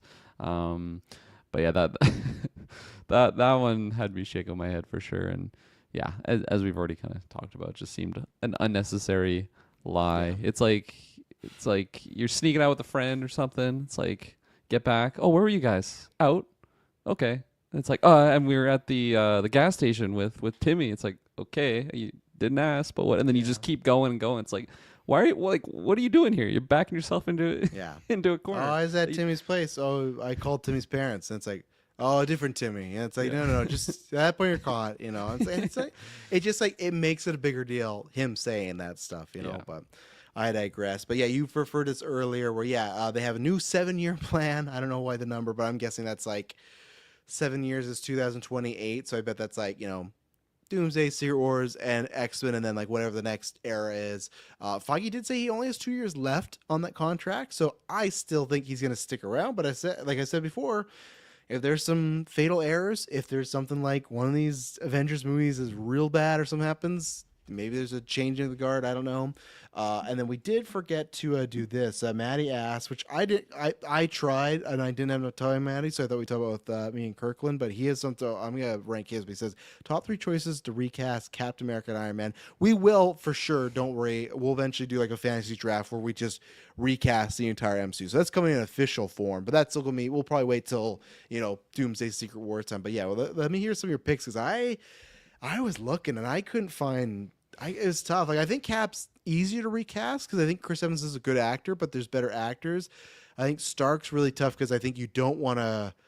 You gotta have someone with that charisma, but you also just don't want to go a Downey clone because then they just seem lesser than. Like I feel like they got to make him a bit more darker. My only pitch with Iron Man was I would say you go younger because that would differentiate them a little bit than what Downey was because he was like already like an older hero. I'd say you do young Tony Stark, late 20s, early 30s, and maybe Cap's the one that's in his like 50s, 40s because it doesn't matter. He's the super soldier serum, right? So he can be 50 but still be kicking ass. So, but yeah, what are some of these choices you got, Kirkland?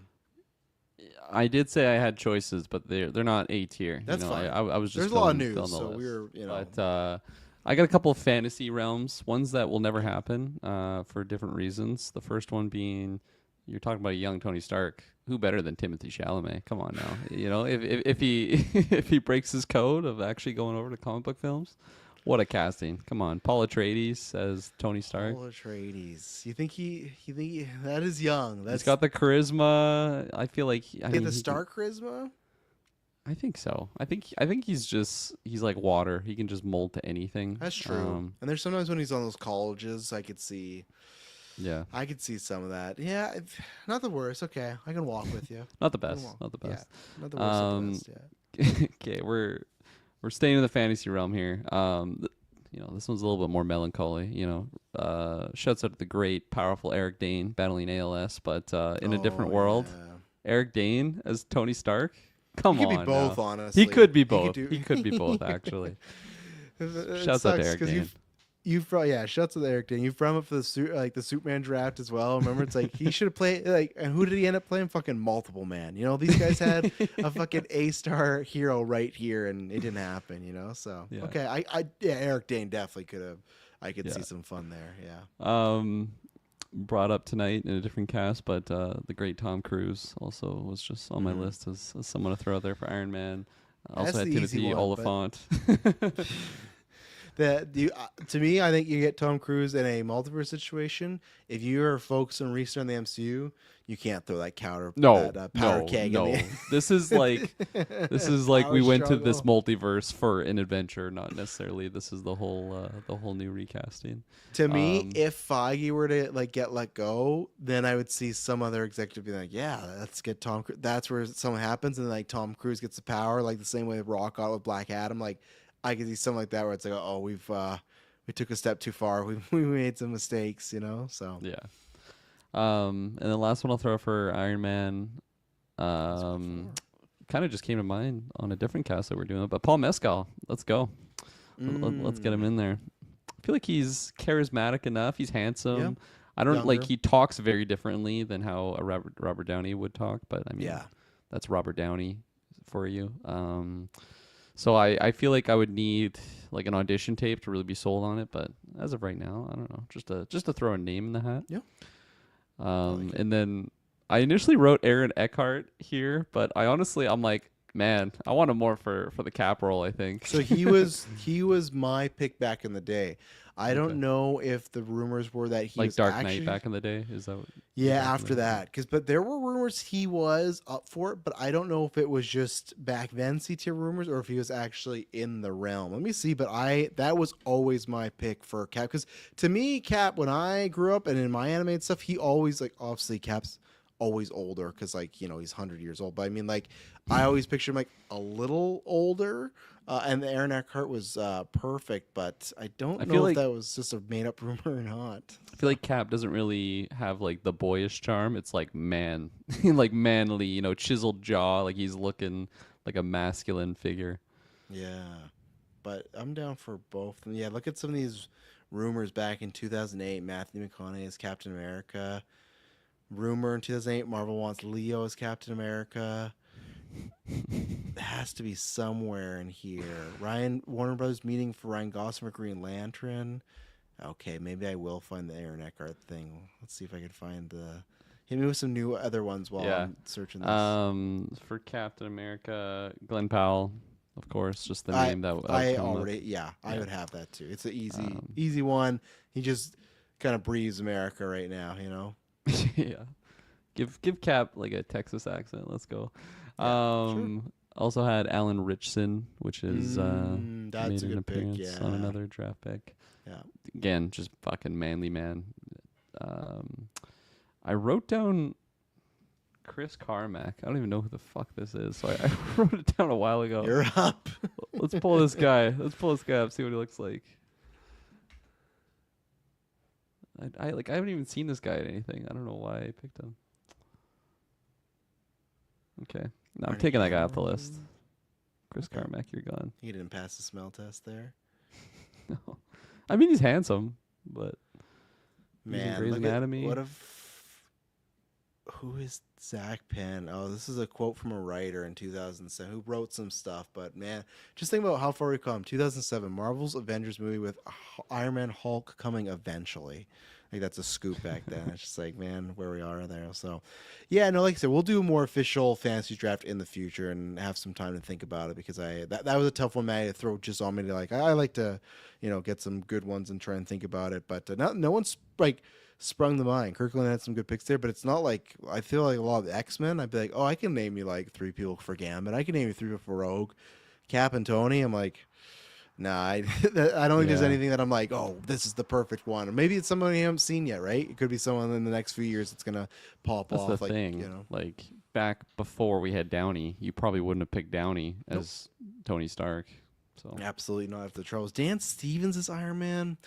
I love Dan Stevens. That is a different energy. Like I'm not opposed. I'd like to see him read and be in the room. It's definitely different energy. But like I said, I think you need to do that with Downey. You don't want to do like or with Tony. You don't want to do Downey light because then right away people go, oh, this guy sucks. We want the old guy back in it. So yeah, Penn how do you feel about Badgley. Dan Stevens. Penn Badgley as what? Tony, definitely not Cap. Not Cap. No, I think they missed. I'm not saying they missed the bandwagon, but I think unless there's an X-Men, I think Reed was, I'm going to wait to hold it to Pedro. I think Pedro's still, I'm down. I know lots of people still poo-poo on the idea.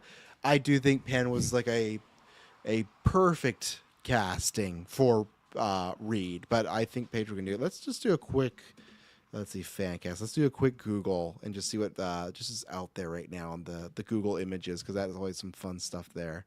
And then we'll move on to the next thing. But Maddie, I'm giving your questions some time. Lots of them are always like from the 80s, like Harrison Ford as Tony. Fuck, man. Oh, I'll bring that up. That would have had the gasoline right there. Young Harrison Ford as Tony Stark. Let's go. I've seen this a couple times. Josh Hartnett as Tony Stark.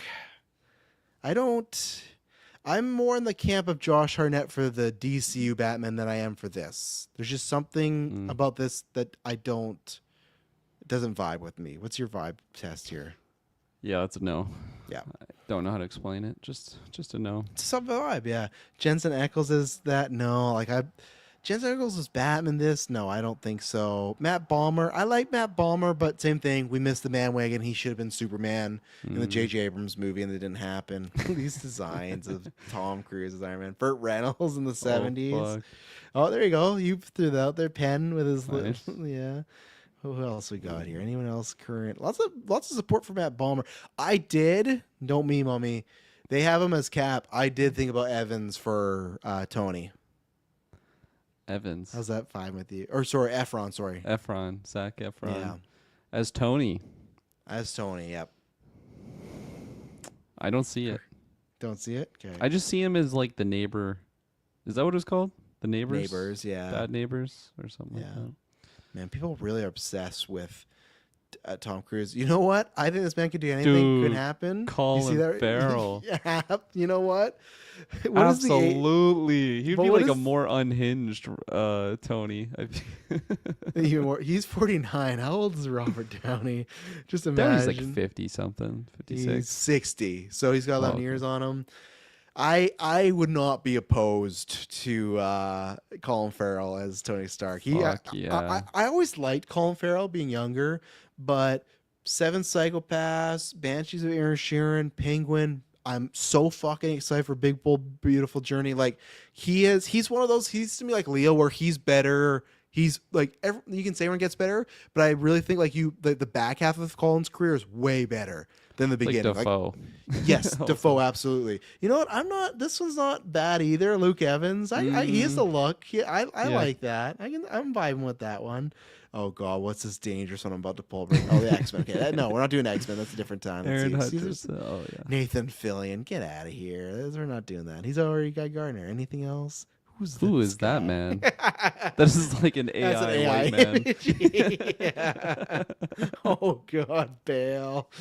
No, we're not doing that. Anyone else good here? No, I think we've reached the good Joseph one. Quinn. That was as Flash though. Oh, Flash. Okay. Yeah, which no, yeah, no, okay. No, I love Travolta, but he couldn't even done. What about this? No. JGL. Nightwing. Should have gave him Nightwing. Yeah, should have been Nightwing. Yeah. Oh, for Doom. I'm like, is someone pitching? Oh, Ham. Oh man. Ham's John not a bad Hamm choice as either. Tony. Absolutely. Yeah, I see him like more as Tony than the guy in the suit, but absolutely. But he's got a good voice, though, right? He could do that. So, Yeah, for sure. we'll go to Cap in second. Alexander Skarsgård as Cap. He was someone that was for sure rumored back in the day as well. I'm the opposite. Even though Northman he played that, he to me is similar to Taylor Johnson, where I prefer him in weird stuff. I feel like when he's the serious, just like Tarzan lead or drama lead, it doesn't work. I think when he's playing a loser character or a psychopath like the Northman or a weirdo in Infinity Pool, like I think he's better as a weird guy. So same thing as Taylor Johnson. I like him better when he's a weird guy. So let's see, Captain. I will go Steve Rogers just to be Aaron Taylor specific. Johnson as Iron Man. No, not fucking Eccles. This is like what is people's obsession with fucking Jensen Ackles? I think it's because there's people that are upset. What's that show, Supernatural? Supernatural, So it's the yeah. Supernatural fans, I think, coming out. I think he's like fine, but what is this here? Avenger. Oh, someone had Pedro as yeah. Look, Chris or that's Glenn Powell, Powell. clean shaven. Definitely has that look. Pedro, he could have. Taylor definitely made this one though. I just saw. I don't know if you saw it there. Scott Oh my Eastwood God. as Captain America. Zero charisma. Oh, there you go. You got Richardson. That's baby Richardson. He's so tiny. Oh yeah, my he gosh. looked like he ate Richardson. More Eccles. Yeah, I just because tons of people want Eccles as Batman, and I can see him more as Captain America than this. But Glenn Powell, Taylor Johnson. No, who did this? Harrison Ford's Captain America. The Tony pick. That's a wired one. This one, no, not good. Him as No. Captain America. We're not getting Arnie Hammer. That's not happening. Oh no. Big comeback story. We're not getting Kang. We're not getting Armie Hammer. McAvoy? No, I don't. McAvoy, As I don't who? see that. I think it's Cap. Oh, I definitely. think they have him as not. a variant in this photo, but still, like any Cap's, like I don't know. I don't see that. We're not looking. We're not stopping at the Rock one. We're not getting there. But Ron Perlman is Is that Chris Pine next to him too? Chris let's see. Pine as Chris Iron Pine's- Man in another world. Chris Not Pine's the Iron Man worst. for sure. Yeah, I think that's a good one. Yeah. Even Cap, I could see him as Cap also. Yeah, I could. I definitely more prefer Chris Pine as Iron Man, though. Well, But yeah. yeah, no, there's a lot of So you know what I'm gonna say is a cop out. No name. You do the No no name, name yeah. for Cap, or someone like Chris Evans who has a name but not a big one. But Superman Mike says Jensen Ackles could have had a great career, but Supernatural took all his time away. I always saw him as a good Daredevil. He must have got paid well though for Supernatural. Come Absolutely. on, what was that like 10 20 plus seasons? Yeah, exactly. So yeah, I like him. I just feel like I've seen him have limitations, but Daredevil, I wouldn't find. Actually, no, Mike, I can't get with you on that one. I think there's some emotional stuff I don't know if he could get to, but 15 we'll see. seasons, by the way. 15 seasons. 93% on Rotten Tomatoes. That's impressive. Yeah, I've only seen like the first 2 episodes, but My okay, we sister do have used to some other watch that questions, show. but that'll be I've after. seen a couple episodes. Yeah. All right, let's take an ad break. Not my bag, baby. Sir, he has 21. Let's take an ad break. We'll be right back. Why do we not have that draw? We gotta get the Austin Powers. That's not Yeah. my bag, baby. We've quoted that for like 2 years. Everyone go watch Austin Powers. Great scene. His 20 beats your 4. Okay, let's quickly go. Let's do some of these. Yeah, we talked about Kang. We talked about. You missed Blade. Yeah, but no. I moved some stuff. Don't worry. I'll do Blade now. Yeah, Blade still in development. Now set in present day is going to be written by Eric Peterson, who wrote Thunderbolts and F4. But I think he has a more shaky track record than that, because Mike did ask how do we feel about him writing. But I'll It's throw you perfect Kirkland pairing. first. This movie has a shaky track record already. Well, I was gonna say, you've sworn. Have you made a pizza bet yet that it's not You happening? didn't take me. Nobody took me on the pizza bet offer that I gave. Okay, so he's written. Oh, whoa. Okay. Say it. You gotta say it. Other than he branched out for a while. He wrote nothing but Marvel stuff, but then he wrote Godzilla vs Kong and then Transformers 1, which I've heard Transformers 1 is really good. But other than that, he wrote Marvel One Shot, the Consult, A Funny Thing Happened the Way of Thor's Hammer, Item 47, One Shot Agent Carter the TV show, Thor Ragnarok, Black Widow. Oh my God, sorry, Black Widow, Thunderbolts, and then obviously we'll see in a couple hours, or not a couple, in 48 hours, Fantastic Four. He wrote that. So, yeah, I don't know. The stuff I've seen, Ragnarok, Widow, I love Thunderbolts. So, to me, it's like probably smart to get somebody that is at least in the system. You want to get the script out. I'm of 2 minds, so that I do like that Feige. I get what people say, because Feige said, well, we just didn't want to rush this out. We just didn't want a guy in leather killing vampires. I think there's tons of people that do just want that, and especially when you got someone as fun as Mahershala Ali. I think you can just I think people are actually fine if it's just like a 7 out of 10 Mahershala Ali's kicking vampires' ass. But at the same point, I do understand Mahershala Ali is a 2-time Academy Award winner. You could make the case he's the best actor in the world currently alive. So I can make that case. But at the same time, I remember we talked about this a long time ago where there was rumors that they wrote a script and Ali just wasn't happy with it and he kind of wanted to be his Black Panther. I think Blade, if that is true, if those stories are true, I think Blade might not be that character. I don't know if Blade, for example, when we're talking about movies that can be important and can tell a story about mental health, racism, sexual orientation, I don't know if Blade, if that's Blade's journey in the MCU. But yeah, how do you feel, Kirkland? You feel this still isn't happening? But Feige says it's happening. Said in present day, they got a new writer. They plan to do it. He also said, Kang was going to be replaced by Doom. Absolutely. Before Ant-Man 3. Yeah, I mean, I'm gonna double down and just say, no, something's gonna happen. It's just slipped through the cracks. I feel less confident in that boat these days. Like if it was definitely less than a year ago, I think, is when I was pitching. Somebody pizza bet me because Blade is never happening. You're never gonna see it in theaters. I think I'm a little bit less so on that now. Maybe I'd be more hesitant. I've also lost pizza bets now, so my confidence has been shooken. But in terms of like the character stuff and the writing pairing and what you mentioned of like what people want out of the Blades, like I'd be lying if I said that's not what I want out of my, like I just want what we got with with oh my God, what's his name now? Wesley Snipes' Blade. Just only one Blade can only be ever Blade, I fell in love with Blade before I even knew that it was a comic book character. Like, I just loved that movie. I definitely am not expecting this Marvel Blade to be anything like that. Hopefully there's a little bit of stuff in there. But that was also just, like, an era when I was watching, like, Underworld. And, like, all of those movies are, like, very similar. Latex, high-octane music, sexy females, and males. Yeah. But, yeah, in terms of, like, a more emotional story, an emotional character driven story, I mean, I'll take it for sure. I get gripped in by great story writing around characters, but like that's not why I'm buying my ticket to the ball. Yeah. There's something else I was gonna throw in there too, but I anything about the writer, maybe that writer confidence, Mike says he's written on some other uncredited stuff too for Marvel. Yeah, like He's one of their guys, clearly. So it makes sense. yeah. I don't think it would be like if I hear of like Mahershala Ali as Blade and this is the writer, I'm expecting maybe a little bit more sauce on I'm not going to spit out names on who I think would be a better writer to replace him, but it just seems like okay, that's a safe pick there, and hopefully this at least gets the project made, and there's not like get a random writer comes in, does something, and then they just scrap the whole script, have to restart. Like it seems like this guy will be able to get something that Marvel and team will be happy with. Is your pizza bet strictly just on the Soul film happening? I never said this is a pizza bet. Now you're trying to get pizza out of me. I said in our lifetime, maybe I didn't say that word, but in the MCU, we're never seeing Mahershala Ali's Blade on screen. Oh, I like it was that extreme. extreme. In a second, but Yeah. you're not doing. You were that hesitant. anymore. You were hesitant. I think maybe I was, changed the wording around. but I feel like now they'll still even throw him in like a Midnight Suns or something like that.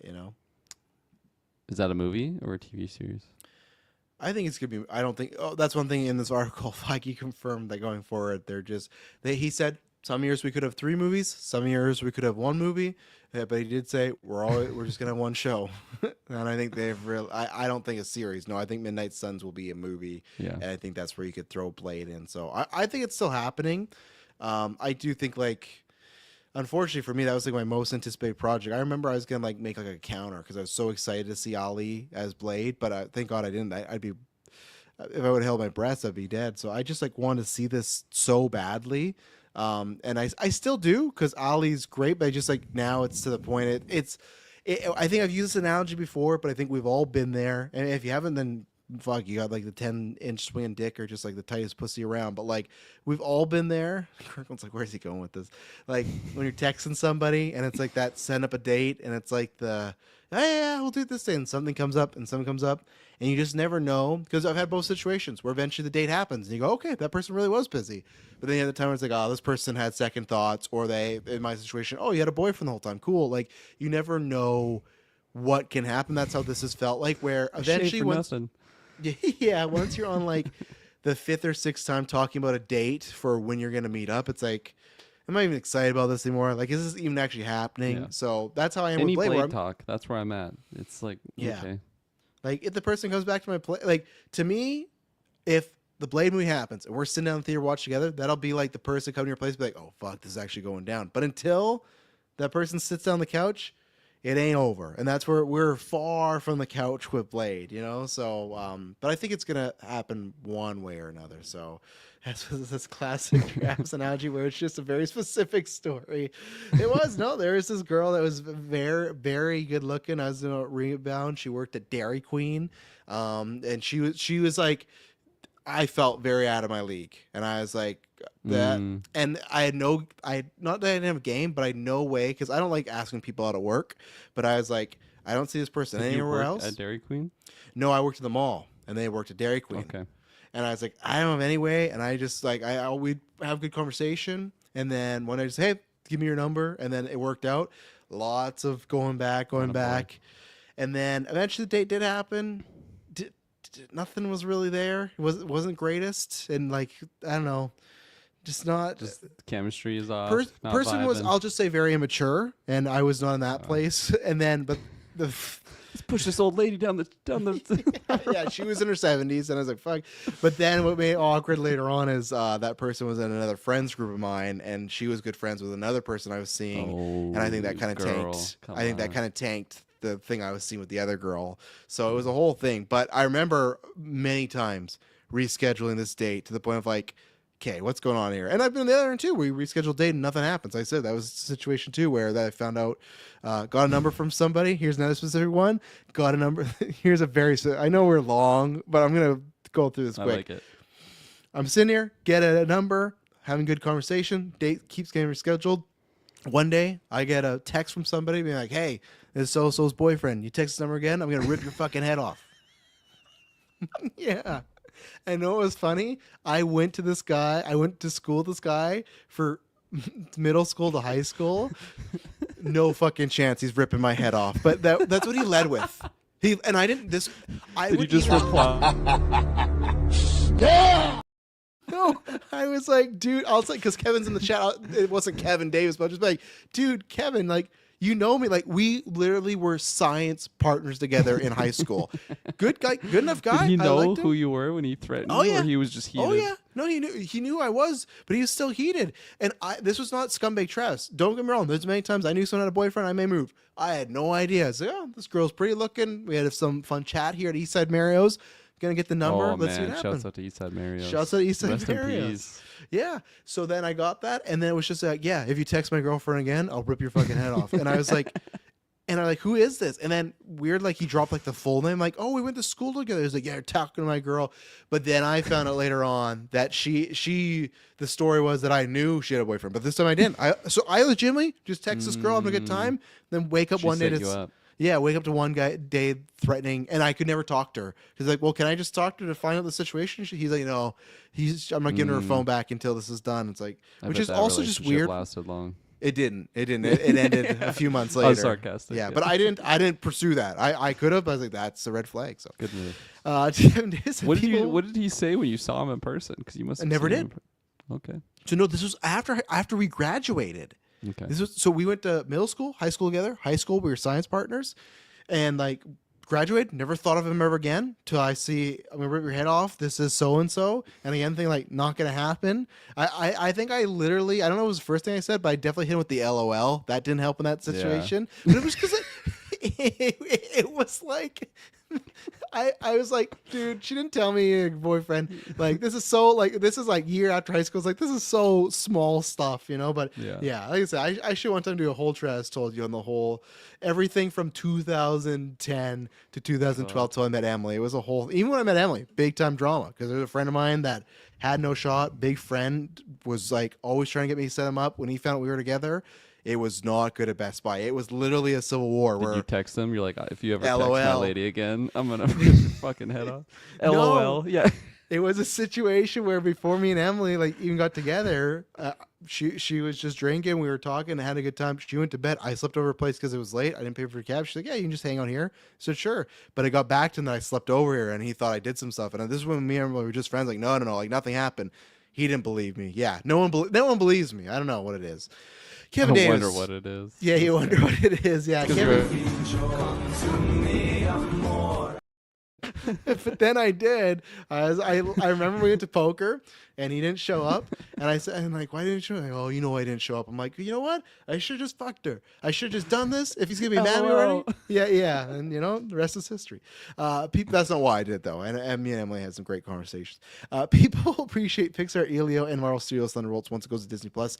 I think so, but we'll make them want to pay for it. I don't know. Let's see. Finally, some quick rattles off here. Talked about Blade, and then we get some other questions here too that will transition us into DC. Yeah, we talked about this. Kevin Feige said that they have to stay away, quote, from Miles Morales until Spider-Verse is done. He also said that Spider-Man Brand New Day is a street-level story. But he also confirmed that when he's talking about rated R projects, which I think I get what he's going for, but he still said Punisher will be tonally different in Spider-Man, but he did confirm Punisher's in there. So what do you think about some of the Spider news? You know, you're the Spidey guy, so Punisher will be totally different. Tonally different. Yeah, okay, totally different. Yeah. I mean, this is like one of the things he said in this speech, this interview, where I'm like, okay, I believe you. I definitely thought Punisher was going to be tonally different than what we've been seeing him in Daredevil and in his projects in the past, at least since John Bernthal's been carrying that skull around. Doesn't really change much for my hype. Like I'm still super excited for this project no matter what happens. Street level. Him saying street level, yeah, that's. I thought we already kind of knew this, or well, maybe it's been we just back assumed. and forth. Remember, there was rumors it was street level, then there's rumors multiverse, and back street level. But again, to me, this is like the Secret Wars thing, where to me, unless he's lying, if he's putting out there that hey, it's street level, I'm gonna assume okay, that means we're getting a street. He even said that not every story should be a world ender, which is like yeah, especially Spider-Man, like. He can be in the world ender, but just like he has so many great stories that aren't that. It's about his world ending, but not the world, you know? 100%. Yeah, and those are my favorite Spidey stories. Like Yes. I grew up watching those Saturday morning cartoons, and Spider-Man was a big part of it. So I I like Spider-Man in the more like larger scale team up galactic things, but like as you said, like he's a part of that team up. It's not his journey of having to if it's to a scale, it's because Mysterio's doing some magic tricks, and it's not what the eye is seeming it to be. So I really like this news. I'm still excited to see Punisher and him together. The tonally different Punisher, what they're labeling out there. I already mentioned I wasn't too surprised by that because I assumed they would have to tone him back a little bit. Yeah. I'm still excited for their on-screen chemistry. I mean, get that Odyssey teaser, and I'm like, fucking John Bernthal and Tom Holland, let's go. For me, it's just always how much, right? It's like you just got to find the right balance where you can't have him slitting throats, biting people's noses off. I get that. I 100%. But just like the way he talks, though, Yes. I think that can still be the same, and just and his motivations attitude. too, And his just like that he motivations, wants to kill people. You just don't got to show that. Make him more, this time make it do a, tell, don't show, but you can't show because of PG-13. Because again, for me, like what you're talking about, the speeches, how he talks. For me, John Bernthal's Punisher being a Spider-Man is not because I really want to see like him just split a guy's skull and be like, you like that, Peter? Like, no, I want like the same reason why he's great in Daredevil is they have a different ideology, right? That's the stuff is seeing, Charlie Cox and John Bernthal go back at it acting wise. I want that with Holland and that. So yeah, it's great that he can be Punisher toting on Netflix and everything. But I've said it before, like I'm happy for them they didn't, but I would have been fun if you could do a PG-13 Punisher. Like I want him to be brutal, yes, but I'm just saying because John Bernthal's so good, I think he'd still bring that intensity, right? But we'll have to see. And then what do you think about Miles? We're not going to be seeing him until Spider-Verse is done. Yeah, I'm not too surprised by this. It just would seem weird if they're trying to like start a new Miles story while that's already kind of going on, especially like owned by Sony. So this being, stated here, not too surprised by it. I'm curious because I know Feige's just always thinking about things. I'm curious like what his plan would be for Miles. And even if that's just like spitballing ideas, but yeah, just curious how I did say curious a lot there. But yeah, I don't know. It's another, I didn't even say it that time. Come on now. It's another one of those where it's like, okay, yeah, kind of expected that to be the case, but yeah, like Spider-Verse, like it's coming to an end. It's not like we have 6 more projects. Well, that's why I think it's a very safe thing to say. Like, oh, so stay away till it's done. It's like, well, you guys have said that the next movie is the last one. So and I feel like that fits the timeline. Like you guys are doing Avengers. I think if you had his druthers, it would literally be the, Spider-Man's Holland's gonna be done, hand off to Miles, and then Miles you get a next trilogy out of, right? And I think that's a different situation. It's unlike Sam, where Sam, I think people like that character, but Miles has blown up as a character, whether it's video games, movies, etc., where people have accepted that character, right? So, yeah, it's gonna be interesting. And even then, like, I think he can only save so much because I still think they're doing that sort of deal where it's like they're making this Spider-Man movie and then Tom Holland's in 1 or 2 Avengers. But then it's like you got to do a new contract. So it's like he could be saying that, but they could just be done, right? They could pull the shoot this time and just say, yeah, we're happy with what we did with Holland, but Sony wants to now do their own thing again because they've said like, they've killed the Sony universe, right? That's no longer happening. So it's like they might just go, let's just make our Holland movies ourselves. We'll go get some people. We'll make Miles. They could do that, right? They don't technically need Marvel to make a Spider-Man movie. It helps. But maybe at a time where they don't want to give Marvel a 20-30% cut of their money and they don't want to have to listen to them. I really don't know. But then there's been rumors this whole time they could have made Spider-Gwen and Miles, and they didn't. So, yeah, no, I mentioned there. 2 questions that are similar. I think we already answered them, but just in case. Maddie says, does Blade being set in present day make you more or less excited? And then Mike G say, want to piggyback. Next question, does Eric make you more excited or like I said? So yeah, we answered the Eric Pearson one. I think we're kind of like, for me, ask me after F4 because I feel like that's more of a deal breaker. And present day or not. I guess it would have been in the past, right? That was the original because they revealed this too that they actually some of the costumes from the original Blade movie were used in Sinners because they already made them. So that's cool. But I remember memeing about that in the Discord. Yeah, like to me, that's like maybe that's why it's a tough question, Maddie, because we did get just recently a vampire movie back in the past. So it's just like, well, I got that, so Blade can be in present day. So I don't think it does anything to go up or down. I think I'm pretty neutral on. I just want a fucking movie that's halfway decent and let Ollie just go. You know, let him rip because I love Wesley Snipes, but I think Ollie could match him or best him. I think it has a higher ceiling for Yes. sure. And like the floor is on par. Like I don't see it being worse by any means. With the setting, I think it gets me a little bit more excited just because of what you said with Sinners. Like we just got the vampire movie in the past, so just recency there. I'm okay with it being more the modern.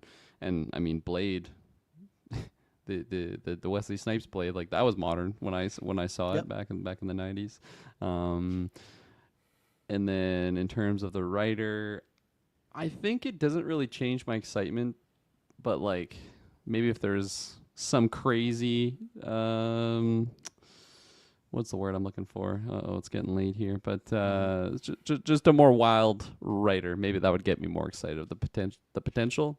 Yeah. But then that's also it could flop or it could not be so successful because like this is like the safer pick. It's like okay, it's not super exciting, but we want to get this movie out there. Yeah, so somewhere in the middle there. Yeah. Okay, that's it for the Marvel stuff. So we'll take an ad break, and then we'll be right back with the DC stuff. So we'll be right back. And we're back. So James Gunn gave this interview on Friday. So just some updates, going to rattle them up. I think, I got all the Marvel stuff there. Oh, well, actually, I'll answer this question first from Mike, because this can kind of transition us. If you had to guess 5 years from now, do you think Marvel will still be on top, or will DCU take the top spot in reverse of how things were a decade ago? Because I don't really have this anywhere. I can put this in this note as far as Superman had a 53% drop off for the second week, so very good. That's where you want to be. I think it's like the 5th best DC one. So again, it made like 60 million. It's already at 400 million. So it looks like 500 million is a lock. It's a question of if it can get to 600 and past that, but really, really good hold domestically. Obviously, they got F4 coming out this weekend, which is a very crossover audience. So we'll see what happens in the remaining weeks. There's another addition I was going to add there, but yeah, it's been interesting to watch it because it's been having good numbers, but it's weird where the first weekend I just compare it to like the Batman because that's a more recent like big one. The Batman beat it, and then during the weekday, Superman I think like every day beat the Batman's numbers, but then the weekend same thing. The Batman still had a better second weekend, so I thought the director was going, but even then it had the biggest Tuesday of 2025, had the biggest Wednesday of 2025, it had the biggest non-holiday Monday of 2025. So it's been doing good. It's just the problem is still the international numbers are not super high, and that's kind of the anchor on it right now. So Well, it's like summertime too. So do they have like matinees like during the week? Tuesday and Wednesday, yeah, those are like the Okay. cheap days in America. We just get Tuesday, but they got those days. So but yeah, so it's having a really good hold. So we talked about last week. So now it's going to be how does it do after the same week as F4 and then the week after F4. But really good hold. That's what they want. I think that's a good foundation. But that's the big debate is obviously Mike asked this question. And I thank him for bringing it up was we talked about this, that DC's not won since 2008. So I think it kind of combines that there is a chance they could beat F4. F4 is tracking good right now, but we'll have to see. And the international will be better. So I think it's going to be very close with F4 and DC or with Superman. But yeah, where do you feel in 5 years from now? So that's 2030. 2030, who's the top dog? Has Marvel made a comeback with the new era in the 617, Yeah. or is DC running game with the DCU now, the fresh, bold new toy? Yeah. I don't really know. I think the ball is in the hands of the Gunners over in the DC realm. I just think like great start with Superman. Maybe there's some fatigue on the Marvel side of what's been going on there, but again, transporting us to the future 5 years. I think like as long as they have the same quality of what like I can only judge the one Superman project, but like if it's to that level, I think that's not the easiest comparison to make. 'Cause, like that is a massive movie. James Gunn himself was the man creating that one, but 15 mil. yeah, well deserved. He worked his ass off. I wonder how He much did. Jennifer Holland got for that, for her Probably 50 mil. 15. Yeah.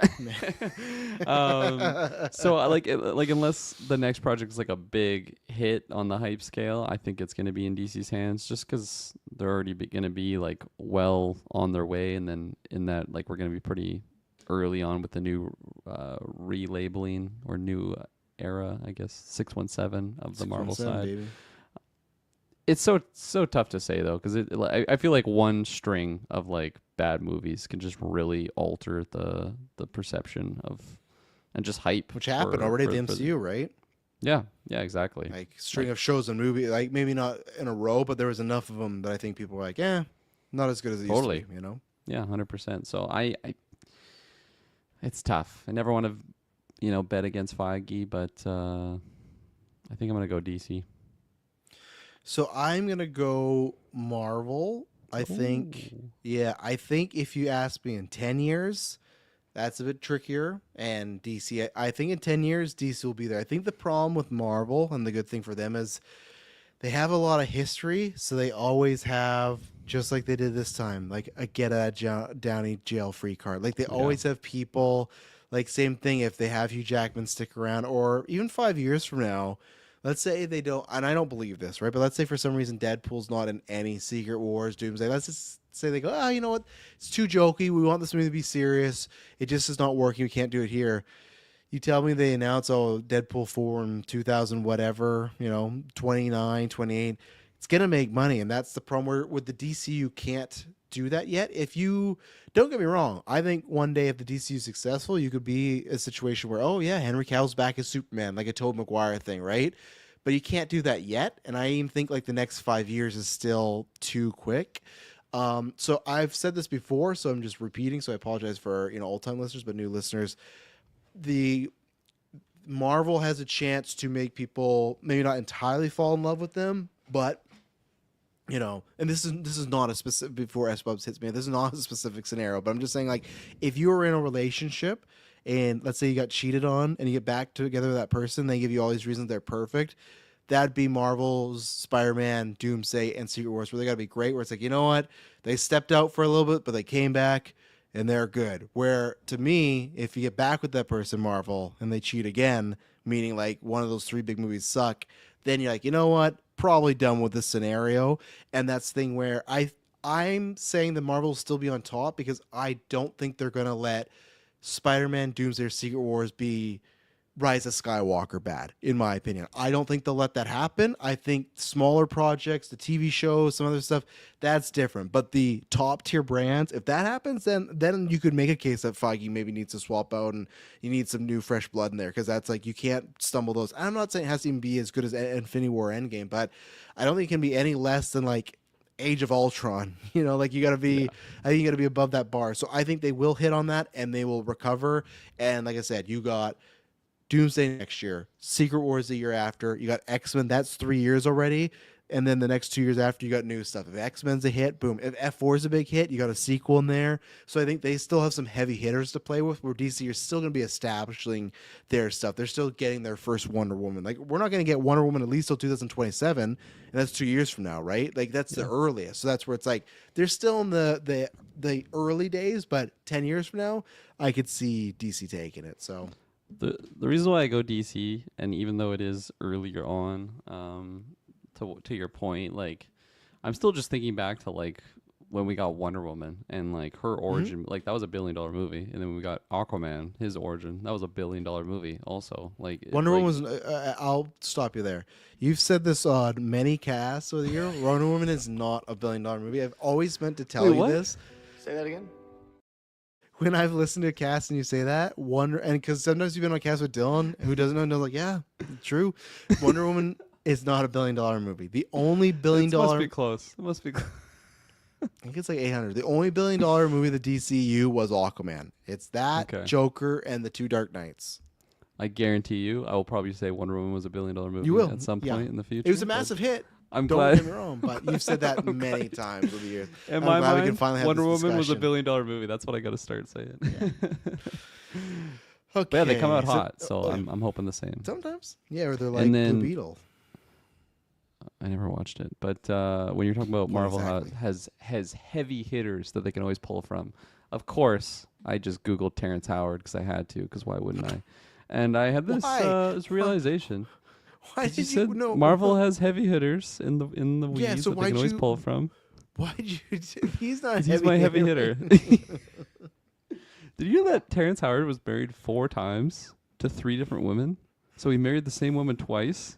They were married from 1989 to 2003, divorced, and then married again 2005 2007. Like, they gave it a shot both times, but shouts out to Terrence Howard and his crazy ideals or whatever he's got going on. Moving on. Shut the fuck up! What? We're already long enough. We haven't even got to the DC portion. And you're like, You're hey, giving me shit for already long enough? You went on like your fucking life story like 20 minutes ago. You told me about like 3 different relationships. I didn't even hear about this. Kirkland, every time Trav starts talking about his personal. Look at me! Oh no! Jesus Christ! So James Pretty Gunn was much. talking about Batman. So we got 2 cutouts here. We're gonna go not even half an hour, 20 minutes. Batman updates. He said that he did confirm. So this is kind of a twofer because we've talked about the Superman follow up. Superman will be in it. It will be Superman's story. It's unexpected, but it's not per se a Superman 2. And he did confirm that it's not World's Finest. So because we kind of talked about before, it's like a Batman Superman team up. That's not happening, which I think is good because that's way too similar to Man of Steel to BVS. I think it's a good idea, even if they're not fighting. He did say, which I loved this, that Brave and the Bold probably won't release the same year as the Batman. I love that he said probably. And then he said the Batman 2 script is headed in the right direction. And then the interviewer asked him if you want one director to direct in DCU, who you want. He pauses for a bit and he goes, oh, Matt Reeves. And then he's, oh, you already got it. He's like, no, in the DCU. Now, I'm just saying this because it's, it's more for fun because Maddie did ask me in the Discord how much I believe it. I do think the Batman 2 I think that's happening. We're good. I've always said Batman 3, that's a different story. I love all the memes of it's just Dokes from Dexter, and it's like, I know James Gunn's fucking lying about this Batman thing, but I can't prove it. And it's just like, man, not a specific life situation, but just like, does this sure feel like a guy that if you're at work and like, oh, I really love Matt, I'd like to date Matt, and Matt doesn't know it, but everyone else at work knows it, and James Gunn's that guy. That's what this feels like all the time. He brings up in other interviews, he talks about how Matt Reeves makes some poppy stuff that's like just like is better than everybody else. And don't get me wrong, these things that James Gunn is saying is true. Matt Reeves is a top tier director. Like, I think he, like the Batman, that's in its own stratosphere with Dark Knight and Logan and the first Joker, where it's like that's a different tier comic book movie. But it's just like, even then, like, oh, who would you want on the DC? Oh, Matt Reeves. And I feel like it's like if Pattinson and Matt Reeves aren't in the DCU, they are, but like they don't even know it yet. I still think what my theory here is, because the weird thing is, Brave and the Bold, they talk about it, but they don't talk about Andy Muschietti. They don't talk about the writer on that. They don't talk about specifics about the movie. Just, yeah, it's happening. I still feel like what Gunn is hoping that he's going to say all this nice stuff, let Matt make Batman 2, and he's read the script. So I bet in that script, nothing, and I bet you nothing says anywise why it couldn't be connected to the DCU. And I think after that, once Matt's gone through a press tour with James Gunn and worked with him, and James Gunn's been his boss per se, and he's like, you know what? This was a great experience, and I like James Gunn. You know what? Maybe we could do that. That's why I just wonder if he's just like, Gunn is just hoping that he might change his mind. And it's just like, again, he always clarifies, and I know people always bring up, oh, you can't do this. They said Batman has a son. Guess what?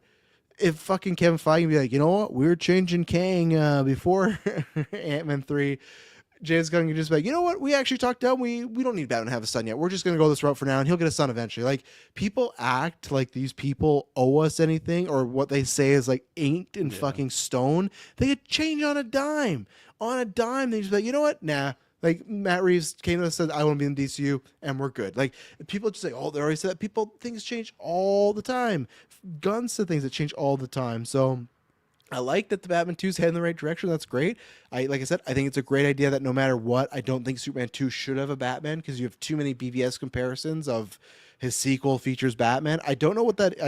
I'm excited to hear what Superman 2 is, or the movie with Superman when he says unexpected. I really have no ideas. I've seen theories and nothing that I've jumped out. I was like, oh, that's the one. I know people have thrown out like the Superman Supergirl team up, but like I think that's also too soon as well too. Like that just feels like Peacemaker, that's wasn't it? down the line. What do you mean?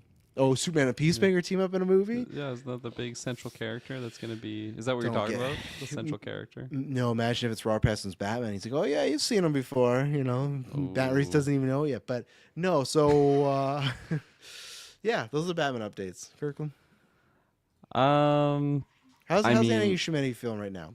You never get mentioned. Superman Mike's. I 100%. So I just said to you in all these interviews when they asked about the Batman, he says the words brave and bold, and he says the Batman 2 and Matt Reeves, but he never talks about the guy they announced to direct Brave and Bold. Superman Mike says, I 100% guarantee you Andy Muschietti will not set Who is foot. this man? Andy Muschietti. He directed It Chapter 1, It Chapter 2. He directed The Flash. I don't know if you recall this. The same opening night of The Flash, they announced that he would be directing Brave and the Bold. Oh, okay. Yes, now I it's all clearly but remembered that. In this whole press tour, he's not once talked about Muschietti doing that movie. He's talking about Reeves doing Batman. And you would think that the guy who's doing your Batman for your universe in the DCU, the guy who's going to partner with Corn You'd be Sweat, stroking him yeah, every and he interview ain't. you can. Yeah, He ain't. that's sus. That's like he always wants Matt Reeves, but he settled for Andy Muschietti, 100%. and then he just keeps talking about how he's a silver medal, and how he just wishes he had Matt Reeves. Yeah. Before Kirkland goes, that's 100% that analogy is true, Kirkland, what you said about the wife situation. And Mike is 100% true here. And he's not sent on that set unless he forgot his jacket there. I mean, the thing I get the most out of this whole spiel about Batman is like Batman 2. Okay, that unicorn, We're I feel in. like it might be real. I feel like I'm chasing Moby Dick, and I got my Tarzan. It's funny. You know it's how like, long I've been waiting for this? Woo, I'm about to make a name for myself here. I don't even have a good video to play, but like when Feige's talking about Blade, and I'm like, come on, man, like don't play me, don't fucking bullshit a bullshitter. But then I hear, James Gunn talking about Batman 2, and I'm all the videos you just played. So Just as sure as a rock is covered in chills already. yeah, oh fuck yeah. Yeah, and then I don't know, just the tiptoeing around the names.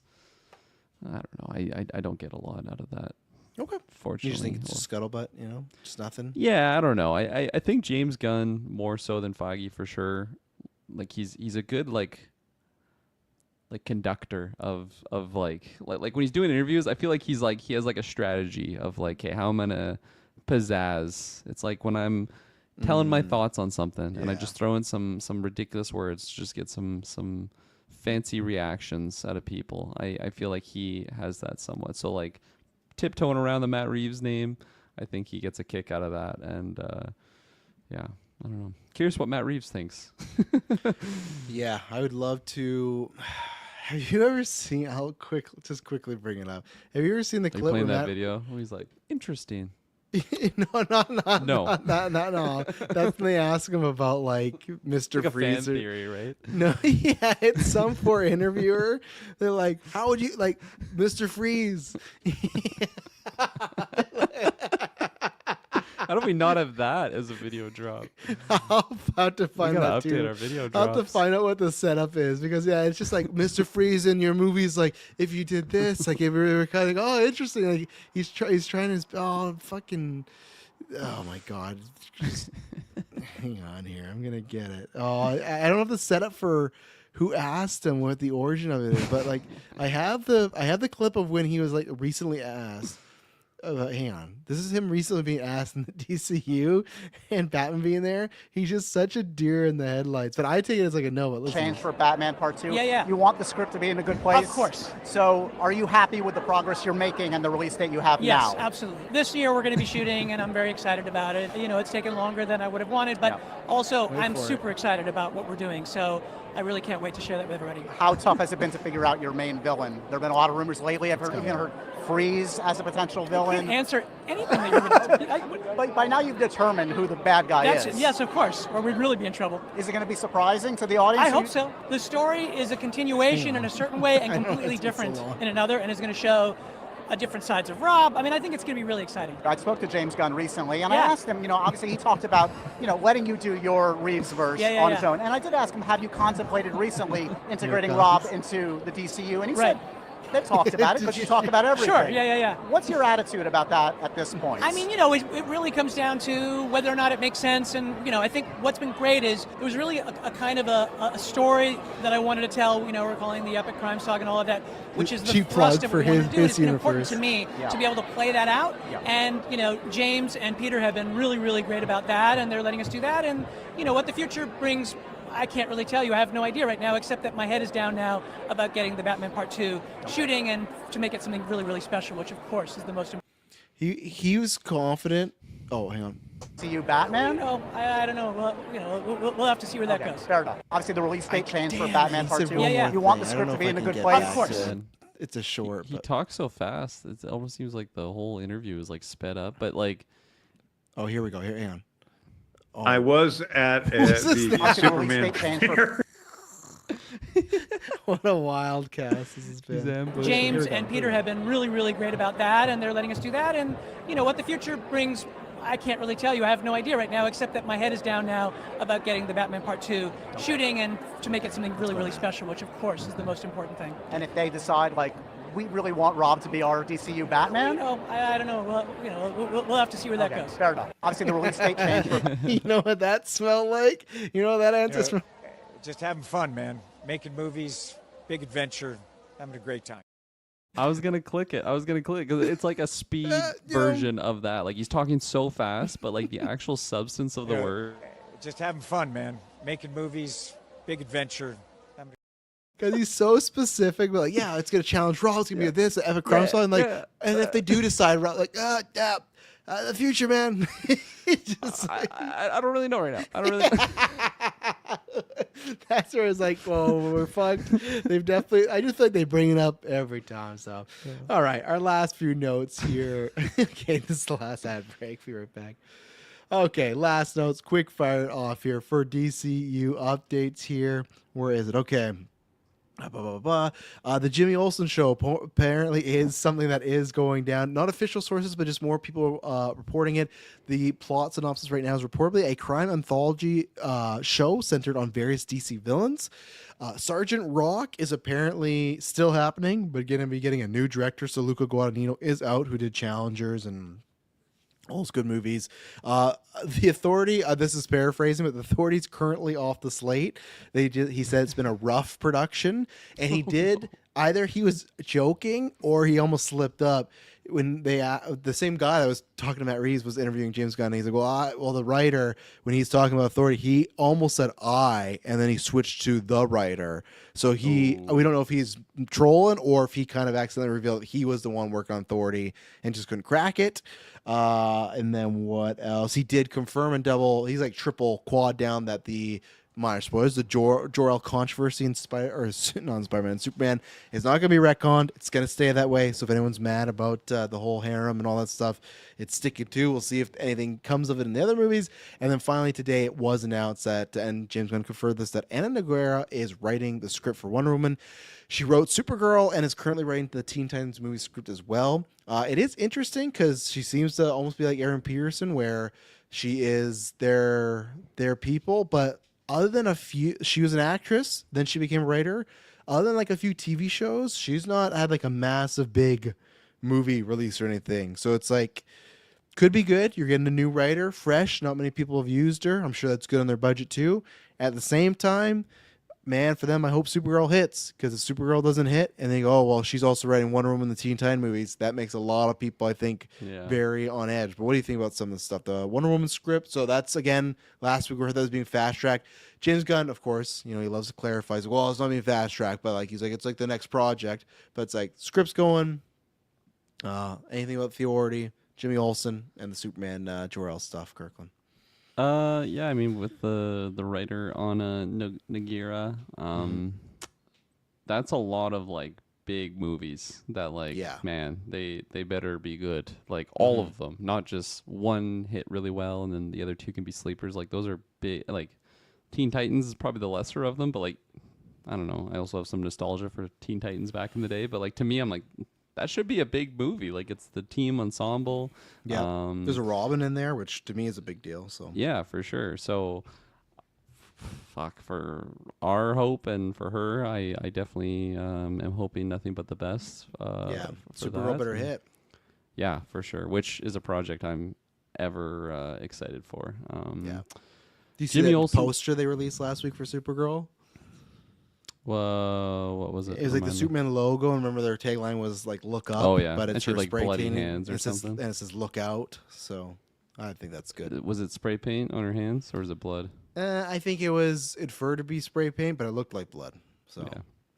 No, it was just great. give him the hawk girl, the mask on situation. Mask stays on. Yeah. Yeah, I super hyped for that. What was I gonna say? Authority, Sergeant Rock, in limbo. Do What you was the care? Authority? Very boys, this type of thing. Remember, it was like that where there's like a Batman and Superman, but they're like gay lovers and they're together. But it's like the boys, but more in the DC world. Okay. Yeah. Okay.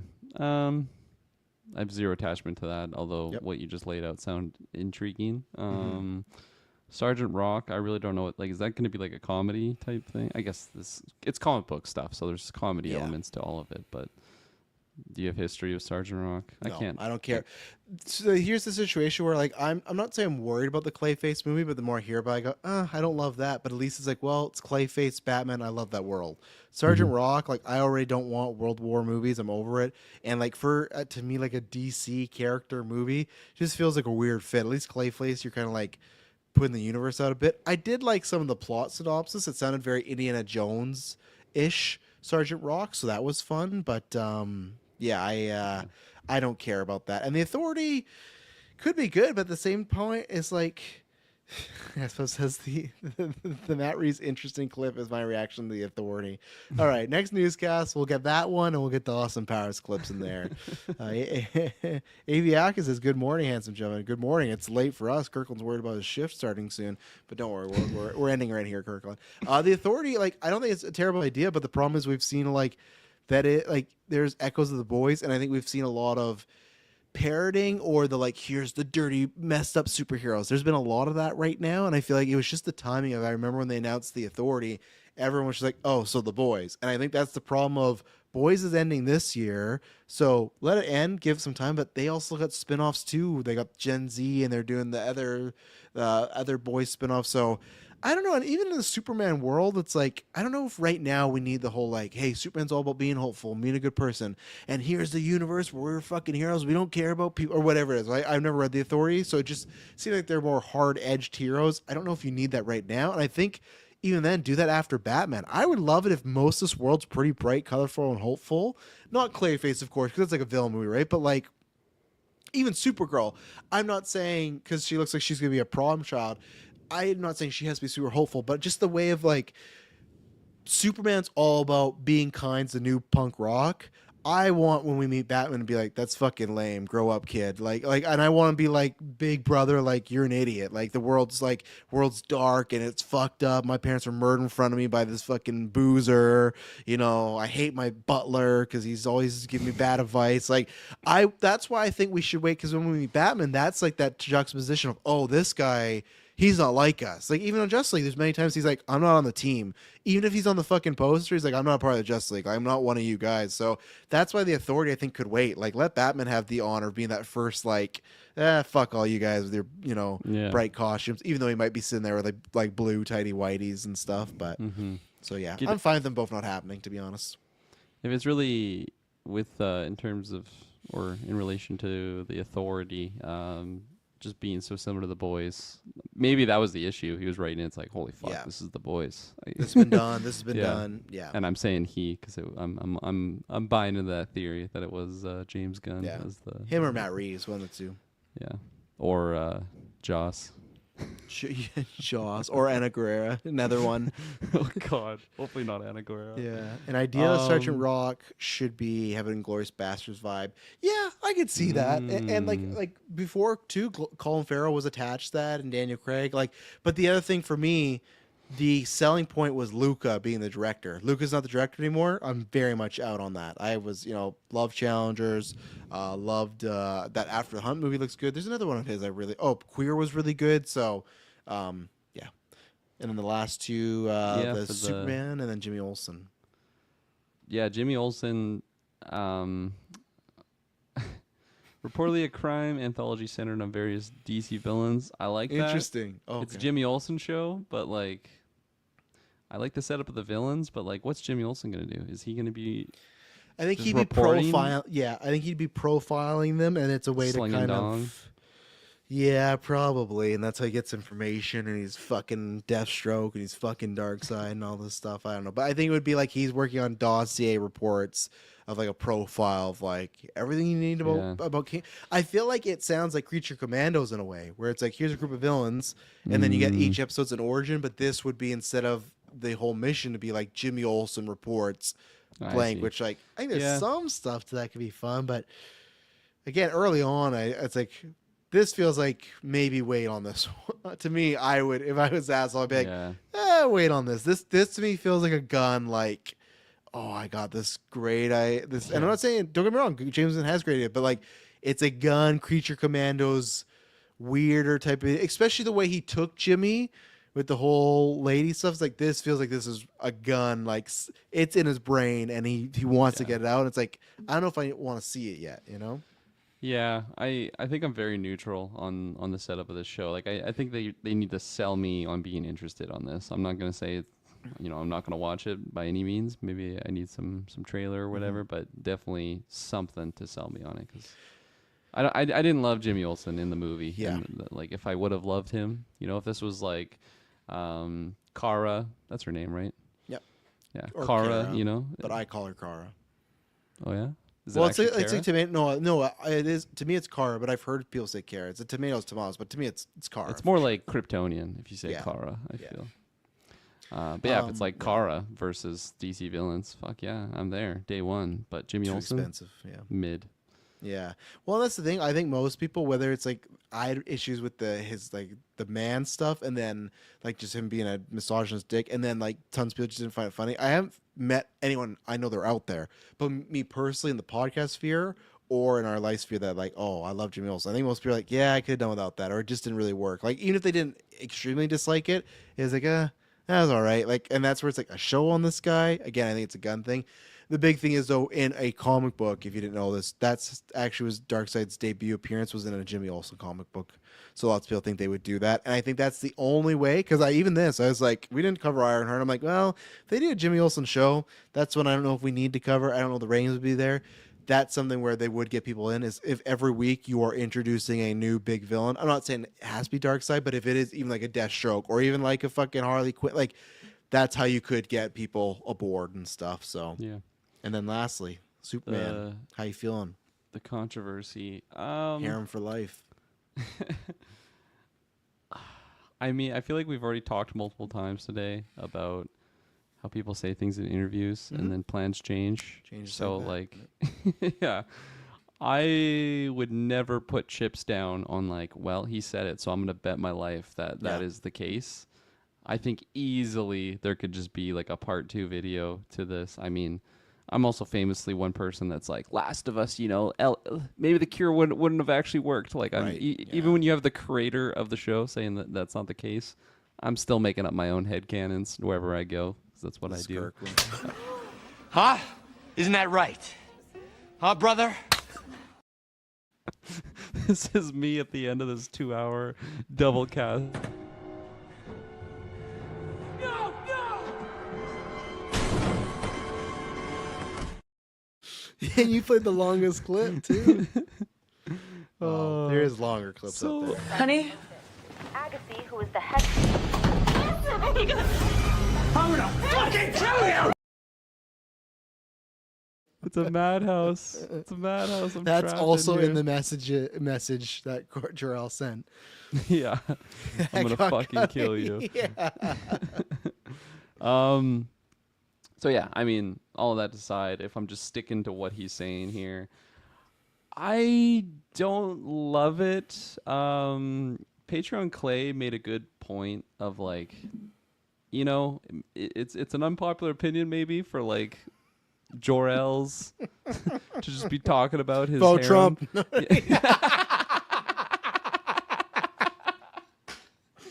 He just spamming our comments with political rhetoric. I don't even say what he said. I'm just like, you know, I really agreed with what he DM'd us. He was like, he's like, I don't think women should run for president.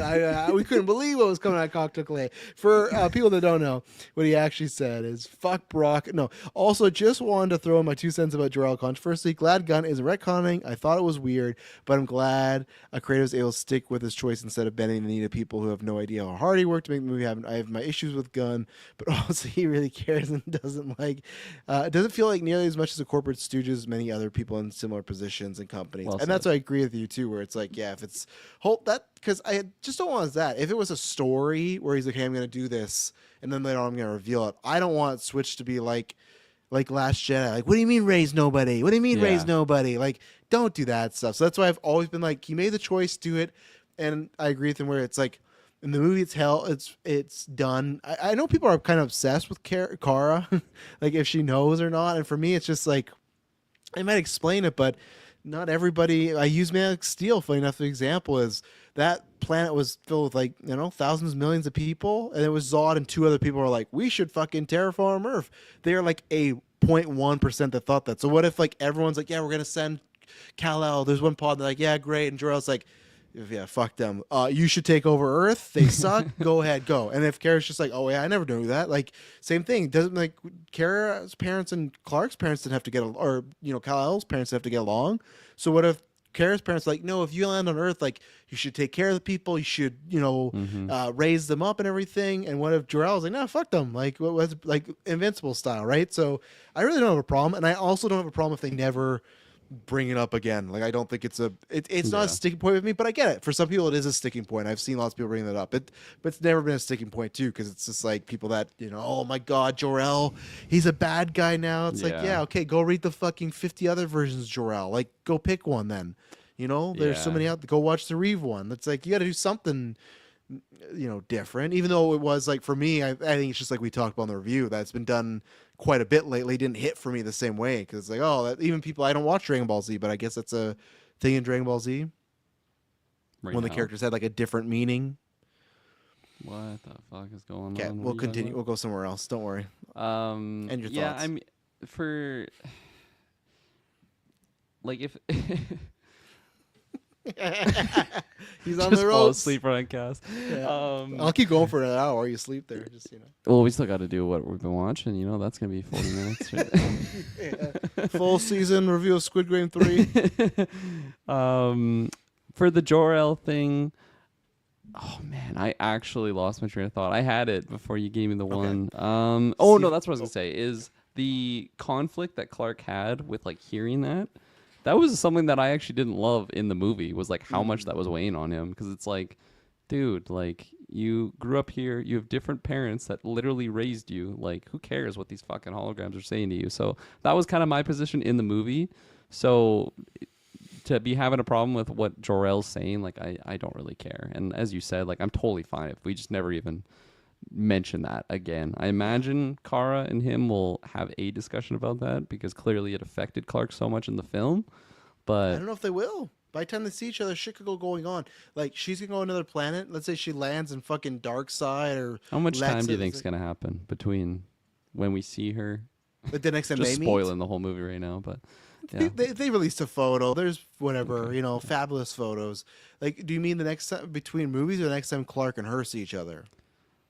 Is it not the one and the same? Are they going to see? Well, I don't know if Superman's going to be in that movie. He might be, but like, okay. I think you could literally, like, in canon, make it like 2 to 3 years before they see each other. And it's like, you might not have time. Same thing. What if she comes back to Earth because Earth's being fucked over? Is he going to be like in the middle of fighting Darkseid and be like, what happened to my parents? Like, at that point, after 2 to 3 years, maybe they're chilling back. He's like, hey, did I ever tell you about that message? But I hope he's just not like, I need to talk. Because like, I don't. Look at her. I don't think she's gonna have the answers he's wanting. Like, I don't that's think what she'll fucking care about his problems. Like, that's what people keep bringing up with Kara. Fuck. I used to say Kara. Now we talked about it. Now my mind got Mandela effect. But I think she's got her own shit going on. So Absolutely. Well, ladies and gentlemen, Clean- here's the third clean part of James episode. Gunn interview.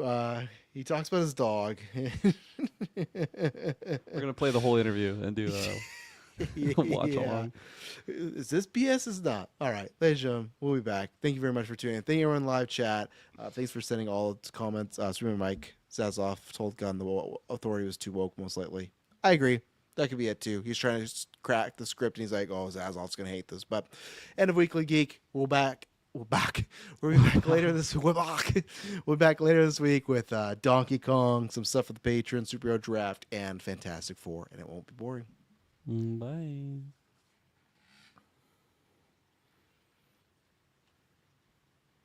I hit end stream. We're not ending. No.